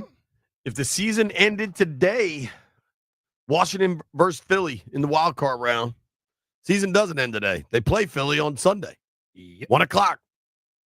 Right at it. That can make an impact on a lot of different things, man. Sure can. That line, I believe, opened as Skins are 4-point dogs. Let me make sure of that. Yeah, it opened at 4. Now it's at 3.5. Overwhelming. The early money is on Philly. Shocker. Philly coming in 12-2. Have they won 10 straight now? I don't think they've lost since their bye week. They were 2-2. Yeah, 2-2 had a bye. Mm-hmm. You know what's really hard to do? Win out. It is. The odds suggest they will lose one of these. Maybe it's this weekend. Yeah, maybe it's this weekend. As for tonight, man, doubleheader of NFL. You can watch Bears, Vikings, or Falcons, Raiders. Which of those games is more appealing? Bears, Vikings. It's a bigger spread. Bears are 7-point dogs, full touchdown. Yeah. We can see a young quarterback, if he can play well against a damn good defense, or will the Landfill's favorite, the quarterback, go out there and say, look, I'm here for real. I'm not BSing with y'all. Landfill, at what point will you apologize to Sam Darnold? Not going to happen. Ever? Nope. Damn, dog. You know, can't say I like him now. I am and will remain a hater. All right, I got a question for the room. Kirk going tonight. He hasn't thrown a touchdown in the last 4 games. He'll get him one tonight, though. He has 1, 2, 6. He has 0 touchdowns and 8 interceptions in the last 4 games. He'll get one tonight. Over under 0.5 touchdowns for Kirk. I'm going over. He's playing against the Raiders. I'm going under. Raiders winning this game. That's my heard it hit first bet. Too. Oh, Jeff. That's a system pick, bro. Are you taking points or you going money line? I'm taking points. Shoot, I'd take the money line too. Go for it. In a fake bet, the money line's real stupid. Take the points. Yeah. But Landfill, over under 0.5 touchdowns for Kirko. I'm going to go under. I mean, don't they have Penix? Didn't they draft him? Like, at what point did they just put him in? They owe Kirk another $50 million or more. You're paying him regardless. I don't understand what they're doing, honestly. Since Jeff started, we might as well make some bets. Let's go to her to hear first.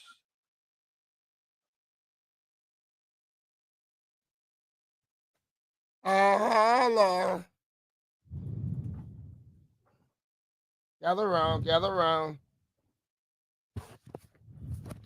Vegas plus 5.5, and I'm taking the Vikings -7. I hate that Jeff has decided to jump on my Raiders pick, but whatever. J-Dogs forever. Silver and black, baby. Just win. All right. Where are you playing at? Vegas. Okay. Kirk on the road. Get him, Kirk. You taking Kirk on the road? Hell yeah. You know Kirk was at the club all night last night? Not Kirk. Not the Kirk cousin I know. No. Here's something I can tell you, and you've pointed this out to me. There's a reason the drinks are free out there. Mm-hmm. Vegas, the entity, 76% of the money tonight is on Atlanta. 90% of the tickets. Vegas, the entity, is going to need Vegas, the football team, to at least cover in this. Mm-hmm. That's the side, and they're in Vegas. You think New Orleans got some home cooking? What do you think is going to happen in Vegas? Go with it. You're laying the points with Kirk. Yeah, I'm gonna lay with Kirk. You going with Jeff? Yeah, that is a factor. Landfill, what's your pick, dude? And give me a Justin Jefferson anytime touchdown. Ooh, you say? I'm taking the Bears. The Bears plus the touchdown. All right, here's what we need to happen tonight, folks. We need Justin Jefferson. If he could catch a touchdown, would really be terrific. I really want to win my fantasy matchup against Jed Seifert. And I thought I had it Gucci, no problem. And then frickin' Devontae Adams happened. Come on. We need the Jet. Landville, you rooting for me? Are you? Probably not. Jeff is, though. J-Dogs forever. Thank you to everybody that listened to the program today. Are Grant and Danny still in New Orleans? That's cool. Yep, they did. So coming up next, Grant and Danny from New Orleans. I didn't see them at all. Did you see I them saw him. at the I game? saw him at the game. How was Stallion holding up? Stallion walking up to me flexing. I said, boy, get out the way. I almost pushed him to the ground with a little stiff arm. Stallion asked me, you think you'll go out Saturday night in New Orleans? Yeah, buddy. The whole city is just one constant going out. Yeah, I don't get it, Stallion. All right. Thank you to everybody that called into the program today. Thank you to everybody that listened, all the folks on the stream and the chat. Sincere thank you to Bobby Abar. Yes. That was a wild ride, man. That was. He called Jaden Daniels smooth as silk. I like that line. He's smooth as silk. Thank you to the boys in the aquarium. Good day. Back at it tomorrow. Grant and Danny up next. You made it this far. I owe you a beer.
I'm Toby Altizer with your sports update on the Fan. This update is brought to you by Verizon. In the NFL, the Commanders beat the Saints yesterday 20-19. They improved to 9-5 on the season. After his day yesterday, Jaden Daniels became one of just 3 rookies to have over 3,000 passing yards and 600 rushing yards, joining Cam Newton and Robert Griffin III. The Commanders will take on the Eagles at home on Sunday. Some injuries coming out of yesterday's games. Chiefs quarterback Patrick Mahomes dealing with a high ankle sprain. He's week to week. The Lions with multiple injuries on the day. Running back David Montgomery out indefinitely with a torn MCL. It could miss the rest of the season.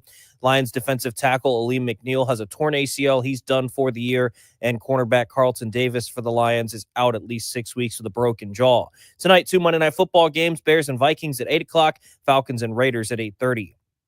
In the NBA, the Wizards fell to the Celtics by 14 last night, 112-98. They'll take on the Hornets at home on Thursday. And in hockey tonight, the Capitals in Dallas to take on the Stars. 8 p.m. puck drop, and you can hear that game right here on the Fan. Phones weren't made to be broken, but life happens. So when you break your phone, Verizon's got you. Trade in any phone at your local Verizon store in any condition, guaranteed, and get a great deal on one of their best 5G phones with unlimited ultimate. From the Crop Medcalf 5-Star Sports Desk, I'm Toby Altizer on the Fan.